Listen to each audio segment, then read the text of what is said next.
जज़ाकल्लाह। शुरू अल्लाह के नाम से जो नहायती मेहरबान और रहम करने वाला है। और ज़मीन पर कोई चलने वाला ऐसा नहीं जिसकी रोज़ी अल्लाह के ज़िम्मे ना हो, और वो जानता है जहाँ कोई ठहरता है और जहाँ वो सौंपा जाता है। सब कुछ एक खुली हुई किताब में मौजूद है। अस्सलाम वालेकुम। रमज़ान के समय में आपको कहती हूँ खुशामदीद। मैं हूँ आपकी होस्ट मदीहा नकवी। रहमत का अशरा हमसे रुखसत हुआ और अब हम वेलकम करने जा रहे हैं मग़फ़रत के इस अशरे को, जिसको कहते हैं कि जी बख्शिश का ये अशरा है। तो कोशिश कीजिए कि जब अपने लिए दुआ कीजिए तो हमें भी अपनी दुआ में ज़रूर याद कीजिए। और आज जो हम बात करने जा रहे हैं, जो आज का हमारा टॉपिक है, रिस्क के हवाले से। जब मैं वर्ड रिस्क लेती हूँ तो आप तमाम तर लोगों को लगता है कि रिस्क वो है जो कि करेंसी की सूरत में है। ये रिस्क वो जो है हमारी सैलरी के अकाउंट में आती है, शायद इसको रिस्क कहते हैं। बल्कि रिस्क का सिर्फ ये मानी नहीं है। रिस्क के मानी अच्छी औलाद के भी हैं, रिस्क के मानी माँ बाप के भी हैं अगर वो आपके हयात हों। रिस्क के मानी अल्लाह पाक की हर नेमत जो है वो रिस्क में इसका शुमार होता है। आज इसी हवाले से हम बात करेंगे और मदीन हमारे साथ मौजूद हैं। आज हमारे साथ अल्लामा तकी मेहदी साहब भी मौजूद हैं। आज हमारे साथ मुफ्ती सैयद नूरमानी भाई साहब मौजूद हैं। हमारे साथ आज महमूना मुर्तज़ा मलिक साहबा भी मौजूद हैं और हमारी बहुत ही प्यारी बहन जवेरिया सलीम भी हमारे साथ मौजूद है। आप तमाम तो लोगों को मैं ट्रांसमिशन में खुश आमदीद कहती हूँ।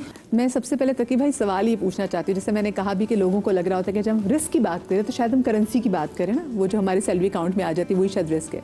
रिस्क की अगर असल डेफिनेशन देखी जाए तो वो क्या है? बिस्मिल्लाहिर्रहमानिर्रहीम। रिस्क उसे कहते हैं कि जो खुदा की अता हो और उसका इंसान मुस्तहिक ना हो, लेकिन फिर भी परवरदिगार उसे अता करे और नवाजे। इस तरीके से बहुत सारी दुआओं के अंदर आया है जिसका आगाज़ इस तरह से होता है, बिस्मिल्लाहिर्रहमानिर्रहीम। अल्लाहुम्मा रज़ुक़ना ईमानन सादिक़ा व लिसानन ज़ाकिरा व क़ल्बन ख़ाशिअ व बदनन साबिरा व इल्मन नाफ़िअ व रिज़्क़न वासिअ व अमलन मुतक़ब्बला व तौबतन नसूहा, कि परवरदिगार हमारे रिस्क को अता फरमा। और यहाँ पर रिस्क का जो सादा सा तर्जुमा किया जाता है कि परवरदिगार हमें दे दे, हमें अता कर दे। क्या अता कर दे? ईमान की दौलत से नवाज दे, इल्म की दौलत से नवाज दे, हमें खुशू खुज़ू क़ल्बी की दौलत से नवाज दे। तो हमें जो माली रिस्क है वो भी अता फरमा, जो बदन सालिम है वो भी अता फरमा। ताकि भाई इससे तो मोहब्बत मुस्तफ़ा जो है, मोहब्बत अहले बैत, ये भी बहुत बड़ा रिस्क है। ये बहुत बड़ा रिस्क है। और एक सहाबी आए इमाम की खिदमत में और कहा कि मैं बहुत गरीब हो गया, मेरे लिए दुआ फरमाइए, कोई तरीक़ा बताइए। तो कहा तू तो बड़ा गनी है, तेरे पास तो बड़ा पैसा है। उसने कहा कि मेरे पास तो मुझे याद नहीं पड़ता कि कहीं पे मैंने दफनाया हो और मैं भूल गया हूँ। तो कहा कि ये बता कि तेरे अंदर मोहब्बत अहले बैत मौजूद है? कहता यकीन मौजूद है। तो कहा कि अगर कोई तुझसे छीनना चाहे और तुझे बहुत सारे पैसे देना चाहे तो क्या तू कबूल कर लेगा?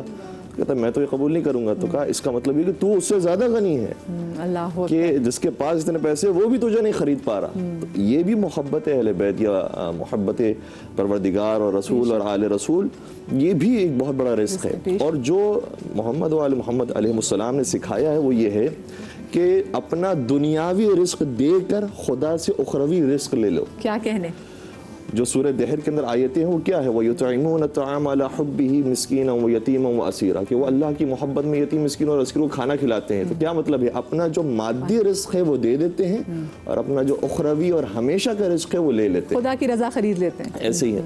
तो ये हमें मालूम होना चाहिए। हम कभी कभार बहुत ज़्यादा नाशुक्री करने लग जाते हैं कि फ़लाँ के पास इतनी गाड़ियाँ हैं, इतने मकानात, इतने नौकर चाकर हैं। हो सकता है कि उसकी तबीयत नासाज रहती हो, वो बीमार रहता हो, खुदा ने तुम्हें बदन सालिम दिया है। हो सकता है कि उसकी बीवी परेशान करती हो, खुदा ने तुम्हें नेक बीवी दी है। हो सकता है कि उसको औलाद ना हो रही हो, खुदा ने तुम्हें औलाद दी है और सही और सालिम औलाद दी है। कितनी चीज़ें ऐसी हैं जो हमें नहीं पता होती है, लेकिन हम दूसरों की बस ताक के अंदर होते हैं कि उसको ये मिला है, उसको ये मिला है, उसको ये मिला है, तो मुझे भी वही मिलना चाहिए। परवरदिगार जो हमारे लिए बेहतर होता है वो अता करता है। और ये भी एक वाक़े के अंदर मिलता है कि हुज़ूर सर्वर कायनात हज़रत मोहम्मद मुस्तफ़ा सल्लल्लाहु अलैहि वसल्लम के एक सहाबी थे, सालेबा अंसारी उनका नाम है, और मुख्तलिफ और रिवायत के अंदर कोई और साहबी का नाम मिलता है, और वाक़यात भी कहीं कहीं थोड़े थोड़े से बारीक से फ़र्क के साथ भी है। वो आते थे बार बार हुज़ूर सल्लल्लाहु अलैहि वसल्लम की खिदमत में, कहते थे या रसूलल्लाह मैं बहुत गरीब, बहुत नादार हूँ, आप मेरे लिए कोई दुआ कीजिए ताकि ये परवरदिगार मुझे ये रिस्क माली अता फरमाए। हुज़ूर कहते थे कि इंशाअल्लाह खुदा तुम्हारे माल में बरकत देगा, तुम्हारी ज़िंदगी को बेहतर फरमाएगा। लेकिन वो बार बार आया करता था और कहता था कि मेरे हालात बेहतर नहीं हो रहे, आप मेरे लिए कोई अच्छी सी दुआ फरमाएं और मेरे हालात बेहतर हो जाएं। तो जब हुजूर ने देख लिया कि इसको जो अपनी अभी हालत है ये उस पर राज़ी नहीं है और बहुत ज़्यादा इसरार कर रहा है, तो हुजूर सर्वर कायनात ने बाज़ रवायतों के मुताबिक दुआ फरमाई और बाज़ के मुताबिक अपने सिर्फ 2 दिरहम दे दिए और कहा कि इससे तुम तिजारत शुरू करो। 2 दिरहम से उसने बकरियां ली, यानी एक बकरी ली, एक बकरी से फिर दूसरी बकरी हुई, उसके अंदर गलों में इजाफा हुआ, रेवड़ बढ़ना शुरू हुआ, उससे फिर उसने और तिजारत की है। उसके एक अच्छा खासा कारोबार चमक पड़ा और इतना चमक गया उसका कारोबार कि वो मदीना से बाहर अपनी जायदाद ले जाने पर मजबूर हो गया और मदीना से बाहर उसने सुकून अख्तियार कर ली। जब तक उसकी ये हालत नहीं हुई थी उससे पहले तक वो हर नमाज हुजूर सल्लल्लाहु अलैहि वसल्लम के पीछे पड़ा करता था, और जब इतना उसको माल मिल गया तो वो मदीना से बाहर चला गया, जुमे में आया करता था एक नमाज पढ़ने के लिए, और फिर उसकी भी तौफीक ख़त्म हो गई और फिर वो जुमा भी नहीं आया करता। असल रिस्क तो वही था। और फिर हुजूर सल्लल्लाहु अलैहि वसल्लम ने जब उसकी माली हालत को ऐसे देखा तो कहा कि ज़कात का हुक्म आ गया है, लिहाजा उससे भी ज़कात वसूल की जाए। तो जब वो ज़कात लेने के लिए आमिली ने ज़कात को भेजा किया तो उसने कहा कि ये तो मेरा माल है। जो आए हुए थे अफराद उनको कहा कि ये तो मेरा माल है, मैं अपने माल से क्यों किसी को खिलाऊं, और ज़कात देने से भी हत्ता इनकार किया।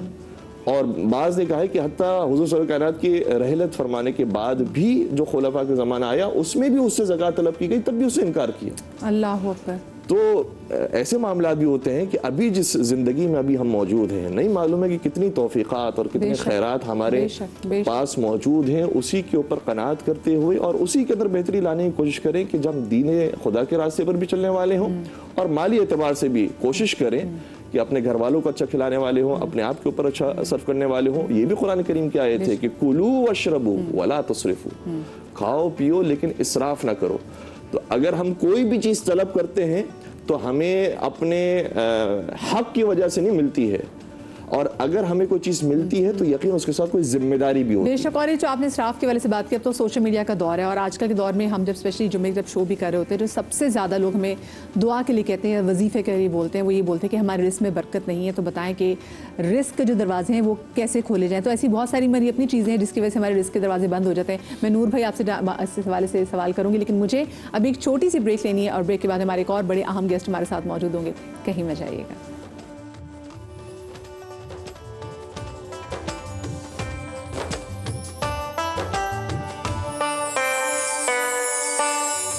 बिस्मिल्लाहिर्रहमानिर्रहीम। ब्रेक के बाद हम आपको एक बार फिर से खुश आमदीद कहते हैं और ब्रेक के बाद हमें ज्वाइन किया है अल्लामा सैयद शहनशाह हुसैन नकवी साहब ने भी, उनको भी हम ट्रांसमिशन में खुश आमदीद कहेंगे।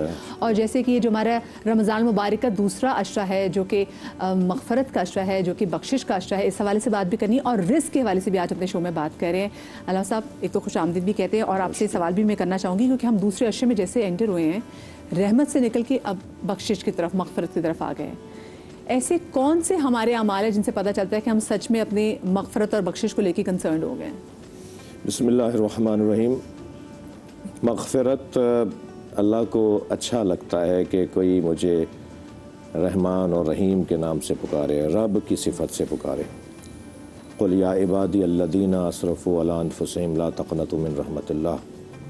ये जो अल्लाह ने मग़फ़रत के लिए एक ख़ास आम ऐलान किया है और उन लोगों के लिए कि जो गुनाहगार हैं, नेकूकारों के लिए, शब जिंदादारों के लिए, क़ारियान क़ुरान के लिए तो बहुत कुछ है।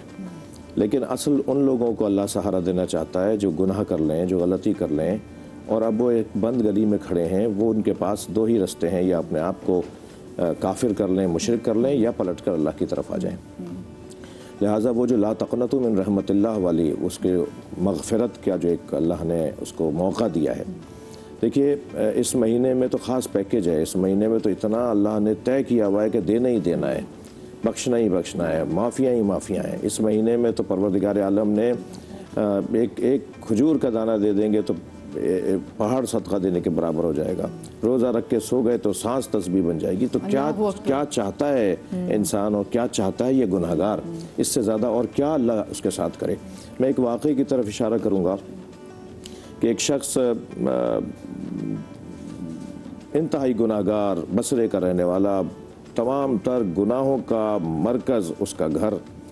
अबू बसीर रिज़वानुल्लाह ताला अलैह इमाम जाफ़र सादिक़ अलैहिस्सलाम के शागिर्द हैं। वो हज के लिए तशरीफ़ ले जा रहे हैं तो सब लोगों से रुख़सत ली। उन्होंने एक एक घर गए कि मैं हज से पहले जैसे होता है कि माफ़ी तलाफ़ी और रुख़सत और एक दूसरे कहा सुना माफ़ कर दो, तो हर एक से जाके उन्होंने रुख़सत ली। मगर जब उसका दरवाज़ा आया तो सोचने लगे इससे क्या बात करनी है, ये तो ऐसा गुनाहगार है, ये तो सारी बुराइयाँ ऐसी घर से निकलती हैं, मैं अबू बसीर इससे क्या बात करूँगा, इसके साथ तो खड़ा होना जो है वो तहमत लेने के मुतरादिफ है। तो उसका घर छोड़ के दूसरे घरों पे चले गए। जब दूसरे दिन रवाना हो रहे थे तो सारा शहर, वो पूरा इलाका उन्हें रुख़सत करने आया। उस मजमे में वो गुनाहगार भी था कि जिसके यहाँ वो नहीं गए थे। हाँ। तो करीब आके कहता है कि अबू बसीर मैं तो इस काबिल नहीं था कि आप मेरे घर आएँ, और बिल्कुल आपने सही किया, लेकिन जब आप हज कर लें और मदीना मेरे मौला इमाम जाफ़र सादिक़ की खिदमत में पहुँचें तो मेरे मौला को मेरा सलाम कह दीजिएगा और बस इतना पूछिएगा कि मुझ जैसों की बख्शिश भी है, हम भी माफ़ किए जा सकते हैं।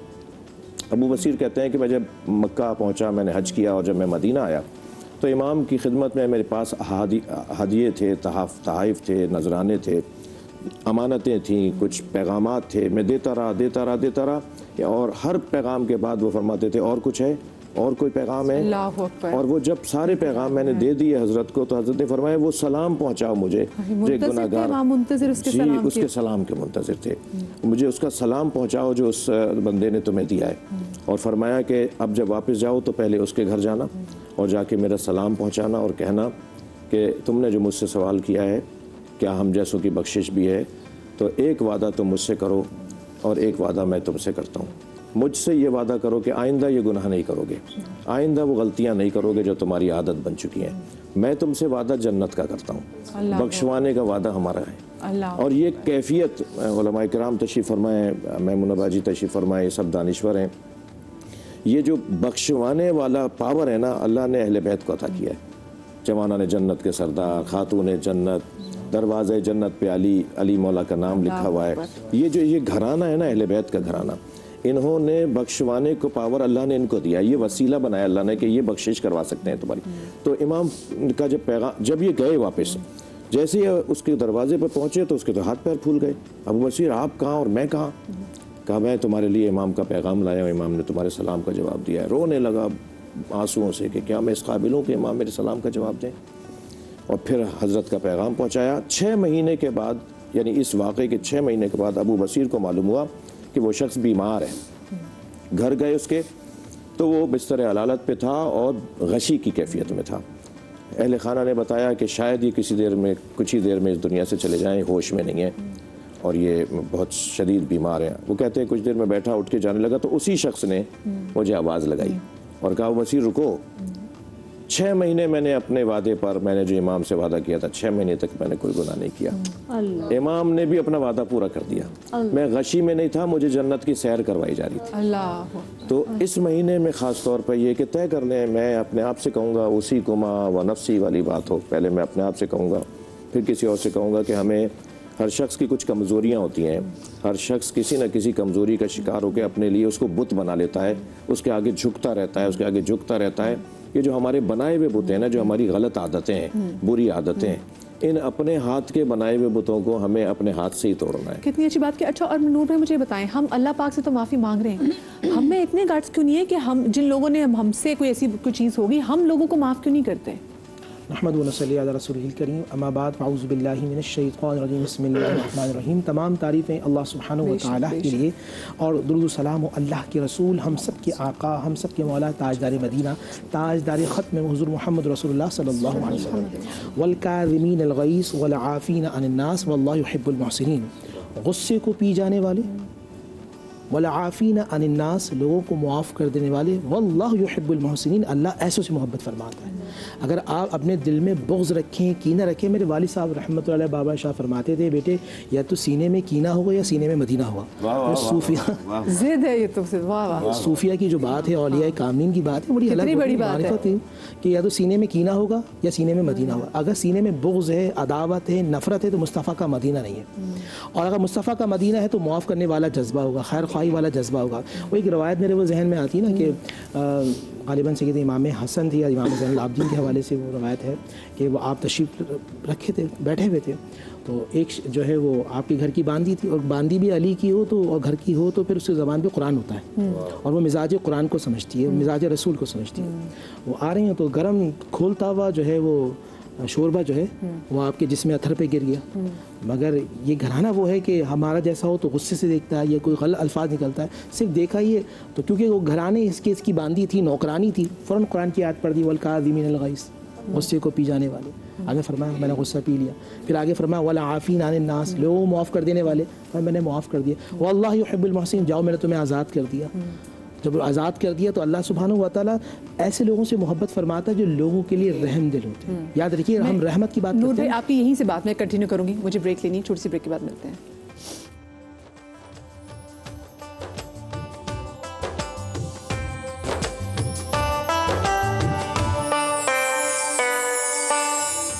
जी बिस्मिल्लाहिर्रहमानिर्रहीम। ब्रेक के बाद हम आपको एक बार फिर से खुश आमदीद कहते हैं, और आज हमारा बहुत ही प्यारा उम्मा का पैनल भी यहाँ पर मौजूद है, और आज हम बात भी करें रिस्क के हवाले से।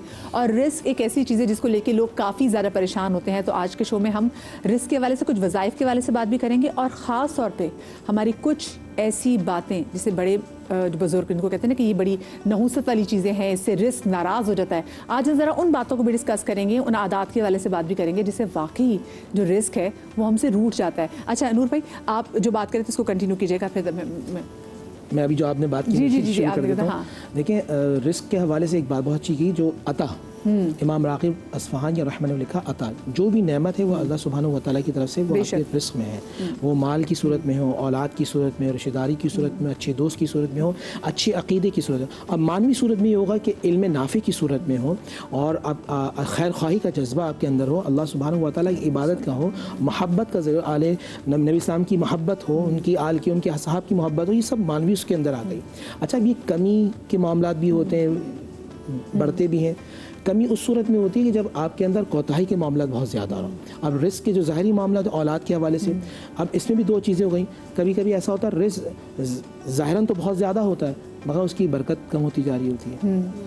कभी कभी ऐसा होता है कि हमने सुना है, अब क्योंकि औलिया की औलाद में से अब्बा जान के पास अक्सर लोग आते थे कि हज़रत हम मट्टी को हाथ लगाते थे वो सोना हो जाती थी, आज सोने को हाथ लगा रहे हैं वो मट्टी होती जा रही है। उसके कई असबाब होते हैं। एक तो ये मामला होता है कि आप अल्लाह के दीन से दूर होते जा रहे हैं। जब आप अल्लाह के दीन से दूर होते जा रहे हैं तो अल्लाह ताला आपको माशियत आपको तंग कर देता है, आपकी इकनॉमी जो है वो ख़त्म होना शुरू हो जाती है। तीसरा कि आप लोगों के बारे में गलत सोच रहे होते हैं। यहाँ कुरान के अंदर अल्लाह फरमाते हैं वफ़िस समाई रिज़्क़ुकुम, रिस्क का बैंक अकाउंट आसमानों में। अच्छा, अल्लाह ने लिखा 1000 रुपये आज ज़मीन पे उतरेंगे। अब मैं मिसाल दूंगा, मैंने बैलेंस डलवाया सही है, 1000 रुपये का 1000 MB मुफ्त आ गए, 1000 व्हाट्सएप मिनट मुफ्त आ गए, 1000 जो है वो कॉलिंग मुफ्त आ गए, ठीक है। अब इसी तरह आपका जज्बा अच्छा था, खैर ख्वाही का जज्बा था, तो अल्लाह ने बरकत रख दी, 1000 रहमतें लिख दी, बीमारी से शिफा लिख दी। आपकी सोच गलत थी, वहदाइना नजदैन, बुराई की तरफ चले जाते रहे तो बीमारियाँ आ गई, परेशानियाँ आ गई, तकलीफ आ गई, आजमाइश आ गई। रिस्क का वादा तो अल्लाह ने किया है, आपका जज्बा कैसा है? अगर आप नेगेटिव हैं तो हर चीज़ नेगेटिविटी में जाएगी, आप पॉजिटिव हैं तो पॉजिटिव में जाएगी, और रिस्क में अगर आप पॉजिटिव हैं तो ये इल्म नाफी की बरकत है या अल्लाह वालों की नज़र और अल्लाह वालों की मोहब्बत की वजह से। क्या प्यारी आपने बात की। फिर अल्लाह वाले जो हैं ये वसीला भी बनते, जब अपने रिस्क के वाले से दुआ करनी हो। महमूद आपा, हम आजकल के दौर में ऐसी जिससे भी सुने वो कहते हैं नहीं जी बरकत ही नहीं है, महंगाई बहुत है, लोग कर सब कुछ रहे हैं, हम देख रहे होते हैं हर जगह रश भी है, लेकिन हम ऐसी क्या आदत हमारी है जिसकी वजह से हमारे रिस्क में से बरकत उठ गई है? बिस्मिल्लाहिर्रहमानिर्रहीम। आप सल्लल्लाहु अलैहि वसल्लम ने अपने एक सहाबी से जो ज़रा जलाली मिजाज के थे, उन्हें बुला कर नसीहत फरमाई कि देखो तुम अपने कमज़ोरों की वजह से रिस्क दिए जाते हो, तुम ये ना समझो कि ये तुम्हारे नसीब का रिस्क है। जो तुम्हारे दस्तरखान पे बुज़ुर्ग हैं और जो बच्चे हैं, जो बेबस हैं, जो कमज़ोर हैं, ज़ईफ़ हैं, अल्लाह ताला तुम्हें उनका रिस्क दे रहा है। हज़रत मूसा अलैहिस्सलाम एक मरतबे गुज़र रहे थे तो उन्हें किसी ने पकड़ के कहा, आप अल्लाह के कलीम हैं, अल कलीमुल्लाह हैं, आप जा रहे हैं, अल्लाह के रसूल हैं, मेरे लिए दुआ कीजिएगा, मैं फाकों से तंग आ गया, तो आप जाके अल्लाह से ये कह दें मेरा जितना रिस्क है एक साथी दे दे। तो अल्लाह ताला ने उनकी दुआ कबूल करते हुए सैयदना मूसा भी वहीं थे, फरिश्ते ऊँटों पे लाद के अनाज ले चले और उन्हें ले जाके दे दिया। कुछ अरसे के बाद, साल डेढ़ साल के बाद सैयदना मूसा का दोबारा गुज़र हुआ तो एक दस्तरखान लगा है, बड़ी आला पोशाक पहने हुए, कोई सबको तकसीम कर रहा है और उनको भी रोक के कहते हैं कि आप तशरीफ़ रखिए, खाना खाइए। तो सैयदना मूसा उन्हें देखते हैं कि तो बादशाही सारा दस्तरखान और महल और घर बार लग रहा है, तो गौर से उसे देखते हैं तो कहते हैं आपने मुझे पहचाना नहीं या रसूल अल्लाह, मैं वही फ़कीर हूँ। तो कहने लगे खाना तो मैं बाद में खाऊंगा, पहले मैं अल्लाह के पास जा रहा हूँ, मैंने तुम्हारी ये हालत तो नहीं देखी थी, नहीं सोची थी। तो जाके अल्लाह ताला से कहते हैं कि यार अब वो जो अनाज भेजा था वो तो कुछ दिनों का था और ये 1.5 साल के बाद ये बादशाह बन गए, ये क्या है? तो उन्होंने कहा जब इनके पास अनाज पहुंचा ना तो इन्होंने अपने इलाके के सारे फ़कीर इकट्ठे किए और कहा कि मैं भी इतना अरसा भूखा पेट रहा तो मुझे पता है कि इसकी तकलीफ़ और इसका दुख कैसा होता है, तो आप सब मेरे साथ मिलकर खाओ। वो रिस्क बांटने से बढ़ता है, तो रिस्क उसने बांट लिया तो उसने तो मेरे साथ तिजारत कर ली, तो क्या जो मेरे साथ तिजारत करेगा वो घाटे में रहेगा? तो ये जो रिस्क की कमी है इसका सबसे पहला सबब ये है कि हम इसे अपना रिस्क समझ के उस पर सांप बन के बैठ जाते हैं, हम उसे अल्लाह की अमानत समझ के अल्लाह के महरूम बंदों के साथ बांटते नहीं हैं। और जब हम ये करते हैं तो फिर वो कुरान में खुद ही कहता है कि वो फिर एक दाना है, उस दाने में फिर 7 बाली हैं और हर बाली पे 100-100 दाने हैं, तो 700 दाने तो एक दाने के बदले में इस दुनिया में ही वो दे रहा है, और जो अपने पास रखेगा वो क्या है? आप सल्लल्लाहु अलैहि वसल्लम फरमाते हैं कि जब आप साइल के या किसी मांगने वाले के हाथ में देते हैं तो उसके हाथ में जाने से पहले वो अल्लाह के हाथ में जाता है, अल्लाह उसे अपने हाथों पे थामता है। आप मतलब इस तसव्वुर का क्या करेंगे कि आप अल्लाह की खुशनुदी के लिए, जैसे भाई तकी भाई ने शुरू में आयत पढ़ी थी कि हम अल्लाह की रज़ा के लिए खिला रहे हैं, आप अल्लाह की खुशनुदी के लिए किसी को एक लुकमा खिलाते हैं, अल्लाह उसे अपने हाथों पे थाम लेता है। तो महमूना पा, अगर आप किसी के लिए कुछ अच्छा करें तो उसके बाद आप उसको सुना भी देते हैं, वो भी कुरान ने कहा है कि उससे बेहतर है कि ना दो, तुम आसरा ही दे दो, जबान से सहारा दे दो, ना दो, लेकिन बिल्कुल कौल मारूफ सदका। और बात यह है कि अल्लाह ताला के रसूल अलैहिस्सलातु वस्सलाम ने फरमाया है जिसको अपनी उम्र में और रिस्क में बढ़ावा बरकत चाहिए वो उसे चाहिए कि वालिदैन की फरमाबरदारी करे, उसने सलूक करे और रिश्तेदारों के साथ सिला रहमी करे। अब ये रिस्क की कमी, इन सारी बातों को आप गौर कीजिए ना, आज हम कदा ताल्लुक करने में देर करते हैं, सिला रहमी हमसे नहीं होती, जनाजे छोड़ देते हैं, वालिदैन की नाफरमानियाँ होती हैं, हमसायगी में जनाजे हो रहे हैं, पता नहीं है, ताज़ियत का पता नहीं, तीमारदारी का पता नहीं, और आले रसूल अलैहिस्सलातु वस्सलाम, असहाब रसूल अलैहिस्सलातु वस्सलाम खुद आप सल्लल्लाहु अलैहि वसल्लम की सीरत से अक्सर दूर हैं। आप देखिए कि अगर सिलेबस में थोड़ी सी अहादीस और 1-2 वाक़यात ना हो, किसी आज हमारे बच्चे को निसाब के हिसाब से कितना कुरान मालूम है, और अगर ये सारी ट्रांसमिशंस ना हो तो मुझे दुख से ये कह रही हूँ, इस रमज़ान में थोड़ा बहुत जो सुन लेते हैं वो सुन लेते हैं, किसको मालूम है सीरत पाक, किसको मालूम है ये सब? उम्महातुल मोमिनीन, सहाबा के वाक़यात, सीरत हमारी, तारीख़ हमारी, वो 800 साल जो हमारे दीन ने, हमारे इस्लाम ने हुकूमत की पूरी दुनिया पे, किस वजह से की? इसी वजह से। बल्कि तारीख के अगर मैमूना पर देखा जाए बहुत सारे पन्ने तो हमें मिलते नहीं है। अगर हम हसनैन के हवाले से, हसनैन करीमैन के हवाले से बात भी करें तो उनका बचपना तो हमें मिल जाता है नबी की गोद में खेलते हुए, लेकिन उनका लड़कपन जो है वो भी हमें नहीं मिलता। ऐसी बहुत सारी चीज़ें मुझे लगता है जो पहुंची नहीं हम चले मदीहा जो मिलती हैं वो भी कहाँ मालूम है। चंद एक या उलमा का एक ग्रुप होगा वो जानते होंगे, या कभी कोई मजालिस में जिक्र हो जाता होगा, या अब यहाँ ट्रांसमिशन में थोड़ा बहुत हो जाता है। इसको बाकायदगी से बताने का एहतमाम होना चाहिए, मेरी ये दरख्वास्त है। इसका मतलब ये जिक्र और ये इल्म भी बहुत बड़ा रिस्क है। ये बहुत बड़ा रिस्क है। इल्म तो है ही रिस्क, ईमान के बाद सबसे बड़ा रिस्क ये इल्म है, तो इसको फैलाना भी रिस्क है। अच्छा, उसमें इजाफा है। और जैसे अभी मैमूना पर बात की है कि जब माँ बाप से जब नाफरमानी करते हैं, और हम अल्लामा साहब देखते हैं अपने रिस्क को बेहतरीन से बेहतर करने के चक्कर में लोग मुल्क से बाहर भी चले जाते हैं और पीछे से माँ बाप को अबैंडन किया हुआ है। और बहुत सारे लोग तो कहते हैं जी कि हमारी नौकरी में कुछ ऐसे परेशानियाँ थी, बीवी से नहीं बन रही थी, और वो अपने माँ बाप को ओल्ड एज होम्स में छोड़ देते हैं। रिस्क यकीनन वालिदैन जो वाजिबात हैं उनकी अदायगी से तो रिस्क वैसे ही उसमें बरकत होती है। मैं एक आय करीमा से इस्तिफादा करूँगा कि हमें रिज़्क़ के बारे में जब बात करें, सोचें तो एक कुरान का हुक्म और एक मौला अली का फरमान इतना आपस में हम आहंग है, और हमेशा ऐसे ही हम आहंग अक़वाल और आयात हैं कि अल्लाह इरशाद फरमाता है मा मिन दाब्बतिन फिल अर्ज़ इल्ला अल्लाह रिज़्क़ुहा। ज़मीन पर कोई रेंगने वाला, चलने वाला वजूद ही नहीं है मगर उसके रिज़्क़ की ज़िम्मेदारी मैंने ली है। बिल्कुल। मौला अली अलैहिस्सलाम फरमाते हैं कि रिज़्क़ दो तरह के होते हैं, कुछ वो होते हैं जिनके पीछे तुम जाते हो और कुछ होते हैं जो तुम्हारे पीछे आते हैं। तो जो तुम्हारे पीछे रिस्क आ रहा है उस रिस्क को तुम तलाश करने नहीं जाओ, कुछ रिस्क हैं जो तुम्हें फिर मौला ने फरमाया कि अपने औकात को 3 वक्तों में तकसीम करो। अल्लाह से इबादत का वक्त, अपने खानबादे से, अपने बच्चों से मुलाकात का वक्त, और रिस्क की तलाश का वक्त, मेहनत और मशक्क़त का।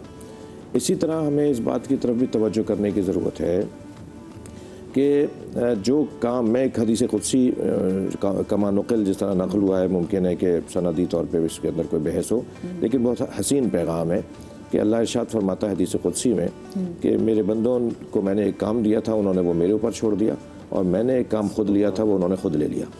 मैंने रिस्क की जिम्मेदारी ली थी, इन्होंने खुद तलाश करना शुरू कर दिया, और मैंने इन पर डाला था कि मेरी इताअत करें, तो वो इन्होंने मुझ पर छोड़ दिया, अल्लाह माफ़ कर देगा।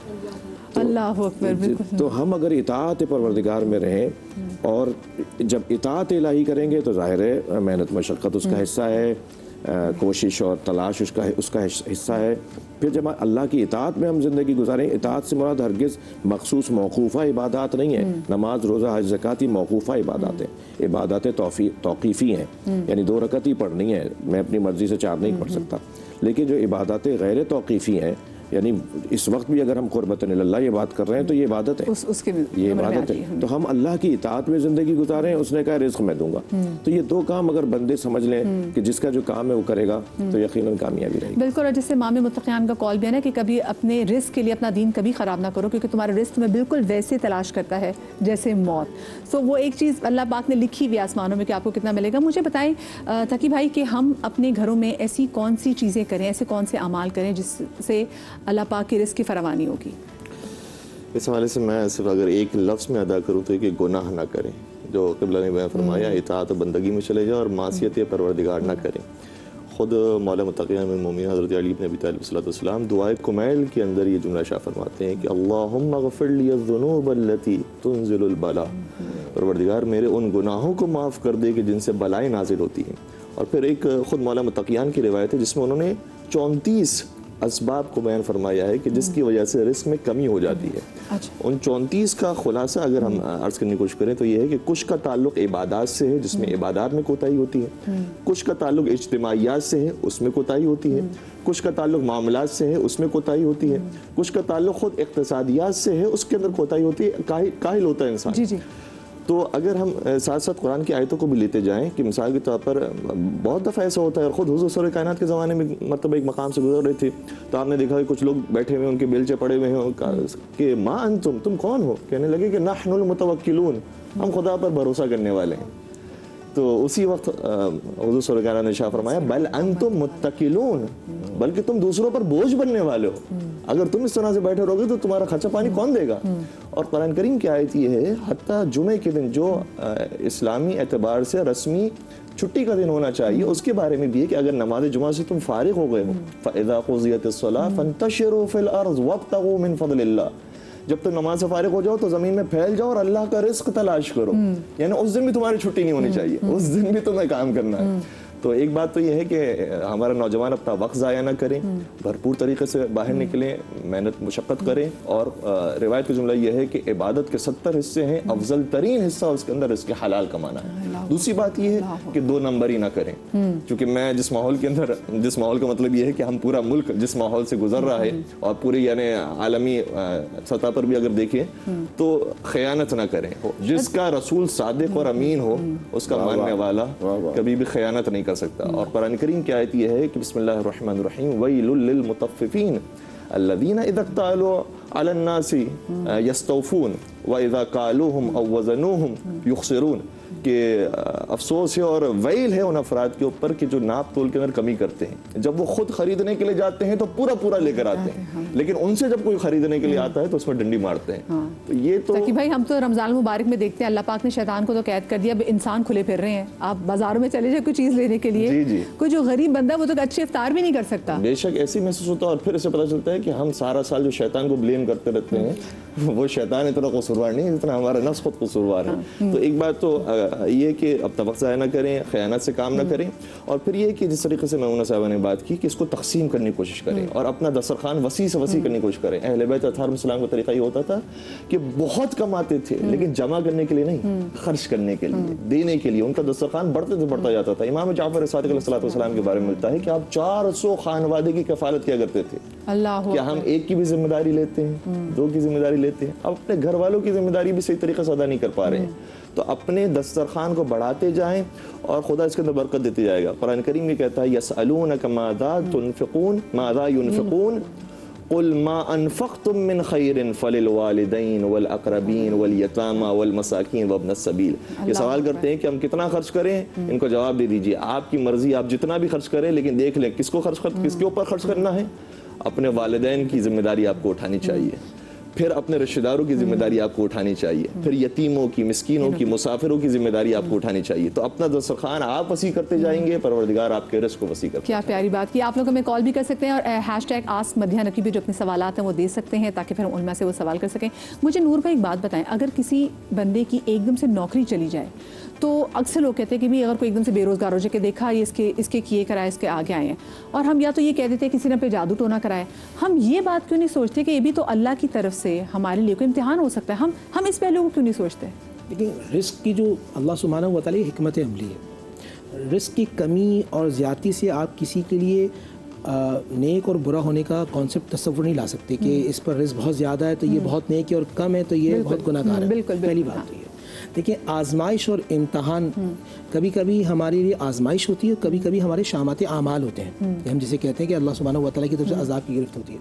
उसमें मौला अली का वही बड़ा मशहूर कौल जो है कि तुम अल्लाह सुब्हानहू व तआला के करीब होते जा रहे हो तो ये तुम्हारे लिए इम्तहान है, तुम अल्लाह से दूर होते जा रहे हो तो ये तुम्हारे लिए एक अज़ाब है। अगर अब रिस्क मामला ये कि आप मुतमईन होना, इत्मीनान वाली कैफियत, और जब इत्मीनान वाली कैफियत किसी को नसीब हो जाती है तो ये सबसे बड़ा अल्लाह सुब्हानहू व तआला का फजल और कमाल होता है। इससे तो ज़्यादा अमीर आदमी कोई नहीं है जो। अच्छा, अब मैं यहाँ कुछ नुस्खे बता दूँ। ये हदीस रसूल सल्लल्लाहु अलैहि वसल्लम है, अल्लाह के नबी सल्लल्लाहु अलैहि वसल्लम के पास एक शख्स आया। अब इसमें 2 रवायत बयान करूँगा। एक तो वो है कि रसूलल्लाह ये मेरा भाई है, मैं इसको कमा के खिलाता हूँ, और या रसूलल्लाह मैं बड़ी मेहनत कर रहा होता हूँ मगर ये कुछ भी नहीं करता। अल्लाह के हबीब ने फरमाया कि तुम जो कमा रहे होते हैं तुम अल्लाह तुम्हें इसके नसीब से दे रहा होता। हम कम ये समझते हैं कि हमारे लिए बोझ है, बोझ नहीं होता, बल्कि अल्लाह सुब्हानहू व तआला उसका रिस्क वसीला हमारे रिस्क में बरकत अता फरमा रहा था। फिर एक सहाबी को हुजूर ने एक नुस्खा दिया। अल्लाह के नबी सल्लल्लाहु अलैहि वसल्लम फरमाया कि तुम जब अपने घर में दाखिल हुआ करो तो अस्सलामु अलैकुम कहा करो और फिर 3 मरतबा सूरह इखलास पढ़ा करो। अब ये बात हो रही थी, एक सहाबी ने पूछा या रसूलल्लाह अगर घर में कोई ना हो तो फरमाया रसूल को सलाम किया करो। तो रसूल को सलाम करके 3 मरतबा सूरह इखलास पढ़ोगे, अल्लाह सुब्हानहू व तआला बरकत देगा। चंद दिनों के बाद वो वापस आया और कहने लगा या रसूलल्लाह बरकत तो हो गई मगर मेरे इर्द गिर्द जो मेरे पड़ोसी हैं उन पे बहुत ज़्यादा हो रही है। तो अल्लाह के हबीब ने फरमाया जब बारिश बरसती है तो हर जगह बरसती है। तो कुछ चीज़ें ऐसी हैं। अच्छा, एक और सूरह वाक़िया है, ये खुद नबी अलैहिस्सलाम ने इरशाद फरमाया कि आप बाद नमाज मगरिब सूरह वाक़िया की तिलावत करें।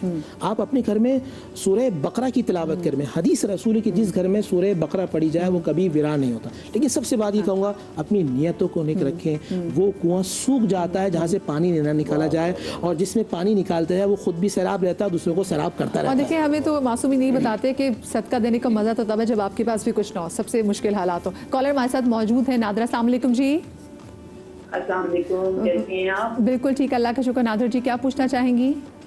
मैं मौलाना शहनशाह नकवी से मेरा सवाल है, और माशाल्लाह हमारे दूसरे मौलाना भी माशाल्लाह बैठे हैं, बहुत अच्छे लग रहे हैं सब लोग माशाल्लाह। बहुत माशाल्लाह गुफ्तगू चल रही है इन लोगों की, और आप भी माशाल्लाह बहुत प्यारी लग रही है, सब लोग बहुत अच्छे लग रहे हैं। नादरा जी, जल्दी से सवाल पूछते हैं। नादरा, मेरा सवाल ये है कि आजकल इतनी परेशानियां चल रही हैं घरों में, सब जगह रिस्क में कमी है, तो रिस्क के सिलसिले में कह रही कोई अच्छी सी दुआ मौलाना साहब बताएं मुझे। और थोड़ी सी परेशानियां भी है मेरे बच्चों के सिलसिले में, तो उनके घरों के हालात परवरदिगार से दुआ करके सही हो जाएं, और मौलाना साहब उनके लिए भी कोई दुआ बताएं कि उनके लिए क्या मतलब अमल किया जाए कि उनके घरों में परेशानियां ना हो। इलाहिया में, ठीक है जी, जरूर जल्दी से वैसे तो क्योंकि गुफ्तगू ही सारी जो हो रही है वो इनके फ़ायदे की है, उससे इस्तेफादा करें कि क्या कैसे क्या करना है, सारी ये सब बातें हो चुकी हैं। जवाब गोया इस सवाल का जा चुका है। मैं ममनून हूँ कि सवाल कर रहे हैं। मुझे एक बुज़ुर्ग ने इजाज़त दी थी, बिस्मिल्लाहिर्रहमानिर्रहीम कसरत से पढ़ने से रिज़्क़ में इजाफ़ा होगा। तो मैं इनको भी नसीहत करूँगा कि बिस्मिल्लाह की एक तस्बीह, दो तस्बीह, कसरत के लिए आया है कि 80 से ज़्यादा के लिए कसरत की तादाद शुमार की गई है। वो पूरा एक वाक़या है उसके पीछे कि कसीर किसे कहते हैं, तो कसीर के लिए वो 80 की तादाद को इमाम अली नक़ी अलैहिस्सलाम ने एक मुतवक्किल के साथ एक वाक़या गुजरा था। उसकी वालदा ने मन्नत मानी थी कि अगर ये ठीक हो गया तो मैं कसीर सदका दूंगी।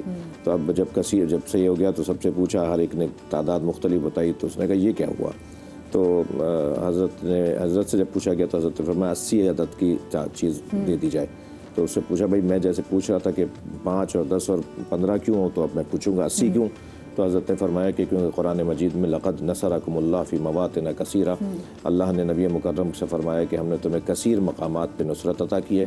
तो 80 मकामात पे अल्लाह ने क्योंकि नबी को नुसरत अता की थी, तो ये कसीर का मतलब है 80 की तादाद। तो मैं इनसे कहूँगा कि मसलन कम से कम 80, ज़्यादा से ज़्यादा 100 200 जितनी तस्बीह पढ़ सकती हैं। बिस्मिल्लाहिर्रहमानिर्रहीम। क्या प्यारी बात है। अच्छा, ये तो बहुत आसान है। अच्छा मेमूना आपा, एक हमें उम्मे अरसल का जो सवाल है वो कह रही है कि जी उनकी शादी हुई हुई है डीजी खान में, और उनका जो मैका है वो रावलपिंडी में है। अब वो कहते हैं कि अब जब मैं अपने मैके जाती हूँ तो मुझे पता है कि क्या वहाँ पे मुझे कसर नमाज़ पढ़नी चाहिए, और कहती मुझे कभी कभी पता नहीं होता कि मैं 1 हफ्ता रहूँगी तो 10 दिन रहूँगी, कितने दिन रहूँगी, तो अब मुझे बताया कि मेरी नमाज कसर है। देखिए, यहाँ इस मामले में मैं तो कुरान पे चलती हूँ और वो कसर है। सफ़र में मेरे वालिद जो हैं वो मेरे घर में मेरे वालिद इस मामले में हनफी फ़िक़्ह पे वो मेरे घर में भी कसर नहीं करते थे, और जब मैं अपने वालिदैन के घर आती हूँ और मुसाफिर होती हूँ मैं कसर करती हूँ। उसकी वजह यह कि ये सहूलत अल्लाह ने सफ़र के साथ रखी है। बाद में बुज़ुर्ग ने सलफ़ सालेहीन ने इसे हमारी सहूलत के लिए बाद में फ़िक़्ह मुरत्तब की, और उन्होंने ये कह दिया इधर कर लो इधर नहीं करो, लेकिन इसमें सहूलत नहीं लग रही थी मुझे, मैंने तो सहूलत पकड़ ली। अब वो अगर वहाँ पे आती हैं और 14 दिन से कम रहती हैं तो उनको कसर करनी चाहिए, मैं तो करती हूँ। लेकिन अगर वो ये सोचती हैं कि माँ बाप का घर मेरा ही घर है तो फिर वो ना करें। ठीक है ना, ये नियत पर है सर, ये नियत पर है। हाँ।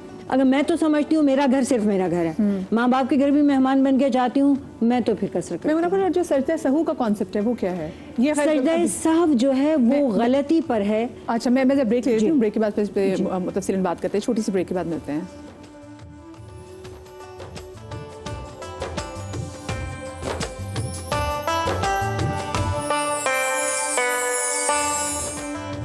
ब्रेक के बाद आपको एक बार फिर से खुश आमदीद कहते हैं। आस्क मदिहा नकवी का ये सेगमेंट है, जल्दी से इनको सवाल है जो पूछ लेती हूँ। अच्छा, हम सजदा सहव के बारे से बात करें जी।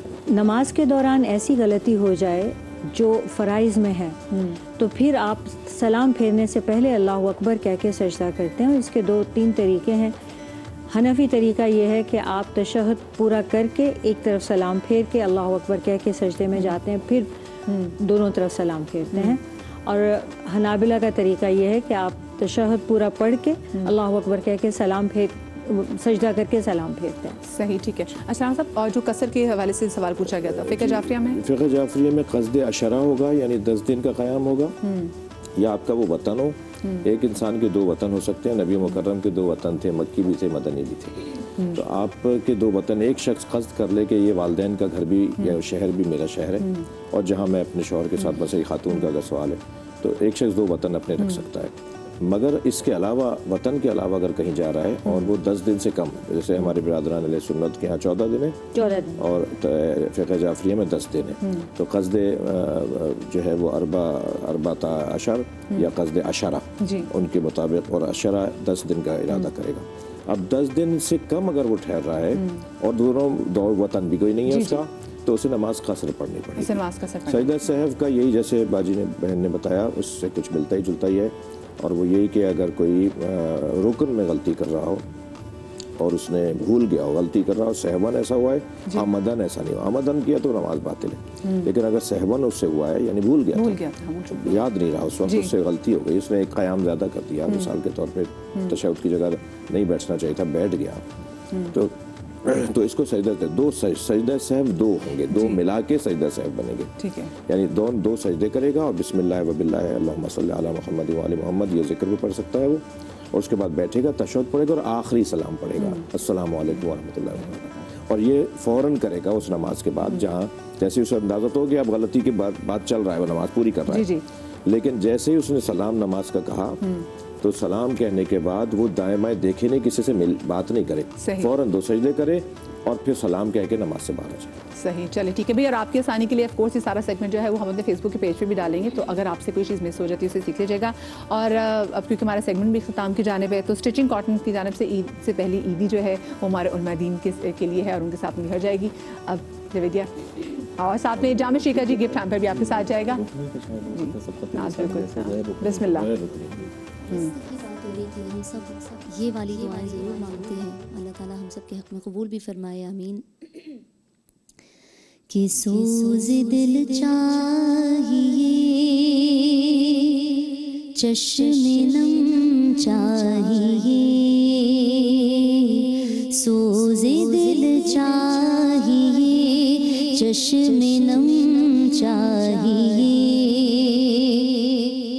और शौक़ तलब मोतबर चाहिए, हो मुयस्सर मदीने की गलियां अगर, तो आँख काफ़ी नहीं है, नज़र चाहिए,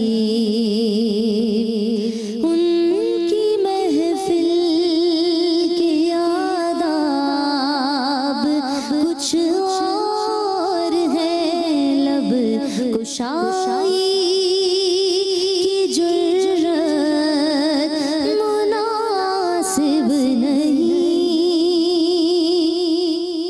उनकी महफिल के आदाब कुछ और है, लब कुशाई की जुर्रत मुनासिब नहीं, उनकी सरकार में इल्तिजा के लिए जुम्बिशे लब नहीं, चश्मे तर चाहिए,